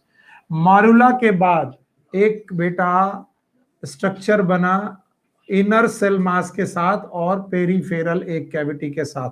बताइए इसका नाम क्या है? ब्लास्टुला। मैं जानता हूं ये थोड़ा ज्यादा है, एनसीईआरटी के बाहर है, फिर भी बहुत जरूर है। इसकी कैविटी का नाम है ब्लास्टोसील। बोलो क्या नाम है? ब्लास्टोसील। ओके, नाउ अब इनमें इन्वेजिनेशन हुआ और इन्वेजिनेशन होने की वजह से एक नई कैविटी पैदा हुई। बताओ ये अभी भी ब्लास्टोसील है? अरे अगर मैं इसे इन्वेजिनेट कर दूं क्या है? ब्लास्टोसील। लेकिन इन्वेजिनेशन की वजह से नई कैविटी पैदा हुई, इस कैविटी का नाम है आर्केंट्रॉन। आर्केंटेरॉन। और इस आर्केंट्रॉन की ओपनिंग का नाम बताओ? ब्लास्टोपोर। ब्लास्टोपोर। अब बताओ इस स्ट्रक्चर का नाम ब्लास्टुला की gastrula? Gastrula. Thank you very much, बहुत सही हो गया आपका काम। अब बताओ आर्केंटेरॉन जो बनाएगा वो क्या बनाएगा? Alimentary canal. बस बोलो एलिमेंट्री कैनाल। और एलिमेंट्री कैनाल की कितनी ओपनिंग? दो। एक कौन? माउथ, एक कौन? एनस। अब ब्लास्टोपोर ही बेटा माउथ और एनस दोनों बना रहा। बस माउथ पहले, एनस बाद में। बताओ कौन? प्रोटोस्टोमिया। प्रो मतलब पहले, स्टोमिया मतलब माउथ। स्टोमिया का मतलब ही होता है माउथ। प्रोटोस्टोमिया। और बेटा ड्यूट्रोस्टोमिया। बताओ ड्यूट्रोस्टोमिया में क्या हुआ? एनस पहले, माउथ बाद में। और इसीलिए बच्चों इतना तगड़ा कॉन्सेप्ट है, जब सीलोम शब्द आया, क्या आया? तब तक एलिमेंट्री कैनाल बन चुकी थी। तो हमेशा सीलोम शब्द यानी बॉडी कैविटी हमेशा एलिमेंट्री कैनाल से रिलेट की जाती है। और आपसे बोला जाता है एलिमेंट्री कैनाल और बॉडी वॉल के बीच में अगर कैविटी है तो सीलोम है, नहीं है तो नहीं। इसीलिए एक रेस्पेक्ट पॉइंट होना चाहिए, और इसीलिए मैंने आपको सिखाया। अब बताओ प्रोटोस्टोमिया कहां से कहां तक? प्लेटीहेल्मिन्थेस से मोलस्का तक। क्यों प्लेटीहेल्मिन्थेस से मोलस्का तक? क्योंकि उसके पहले तो ऑर्गन ही नहीं बने। बताओ पोरीफेरा में ऑर्गन, टिश्यू, सिलेंटेटा में ऑर्गन नहीं था, टिश्यू था। टिनोफोरा में ऑर्गन नहीं था, टिश्यू था। प्लेटीहेल्मिन्थेस से पहली बार क्या आया? ऑर्गन। और इसके बाद नीमेटोडा के बाद क्या आया? Organ system. इसलिए प्लेटीहेल्मिन्थेस के पास सिस्टम अच्छे नहीं है, और इसीलिए माउथ और एनस दो अलग अलग है कि एक ही? एक ही। अब ये माउथ और एनस वाली बात एनसीईआरटी में लिखी है, उसकी वजह से इतना बड़ा चीज मैंने आपको पढ़ा दी। जब एनसीईआरटी पढ़ोगे कि प्लेटीहेल्मिन्थेस है mouth and anus as a single opening, घर में जाके पढ़ना, लिखा है तो उसमें लिखा है कि प्लेटीहेल्मिन्थेस की एलिमेंट्री कैनाल में कितनी ओपनिंग है? एक। वही माउथ, वही एनस। और उतना पढ़ाने के लिए ये एक्स्ट्रा मैंने डाला। अगर आपको नहीं समझ में आया, आई एम सॉरी, नहीं आया तो नहीं समझ आया। बताओ प्रोटोस्टोमिया और ड्यूट्रोस्टोमिया में ड्यूट्रोस्टोमिया कितने प्रकार के लोग? दो। एक कौन? इकाइनोडर्मिक। और एक क्वेश्चन जो हम लोग के समय आता था, आजकल नहीं आता, कभी भूले बिसरे आ गया, तो बताओ सारे नॉन कॉर्डेट्स में कौन सा ग्रुप कॉर्डेट्स के सबसे पास है? इकाइनोडर्मेटा। क्योंकि दोनों एक ही तरीके की एलिमेंट्री कैनाल फॉर्मेशन में फॉलो करते हैं। बताओ बाकी सब प्रोटोस्टोमिया, इकाइनोडर्मेटा एंड कॉर्डेटा ड्यूट्रोस। और जिस दिन ये क्वेश्चन तुम्हें मिला उस दिन तो मुझे थैंक यू बोलोगे, आज भले गाली दे दो। So take care, good luck, bye bye. इसके बाद की कहानी हम लोग फिर कभी पढ़ेंगे। Thank you. हाँ भाई, एक बात और है, टेस्ट के लिए प्रिपेयर करो। टेस्ट में 3 चीजें हैं, लिविंग बर्ड, बायोलॉजिकल क्लासिफिकेशन और प्लांट किंगडम का टेस्ट मैं प्रिपेयर कर रहा हूं, और वो मिल जाएगा आपको ट्यूसडे को। Take care, good luck, bye bye.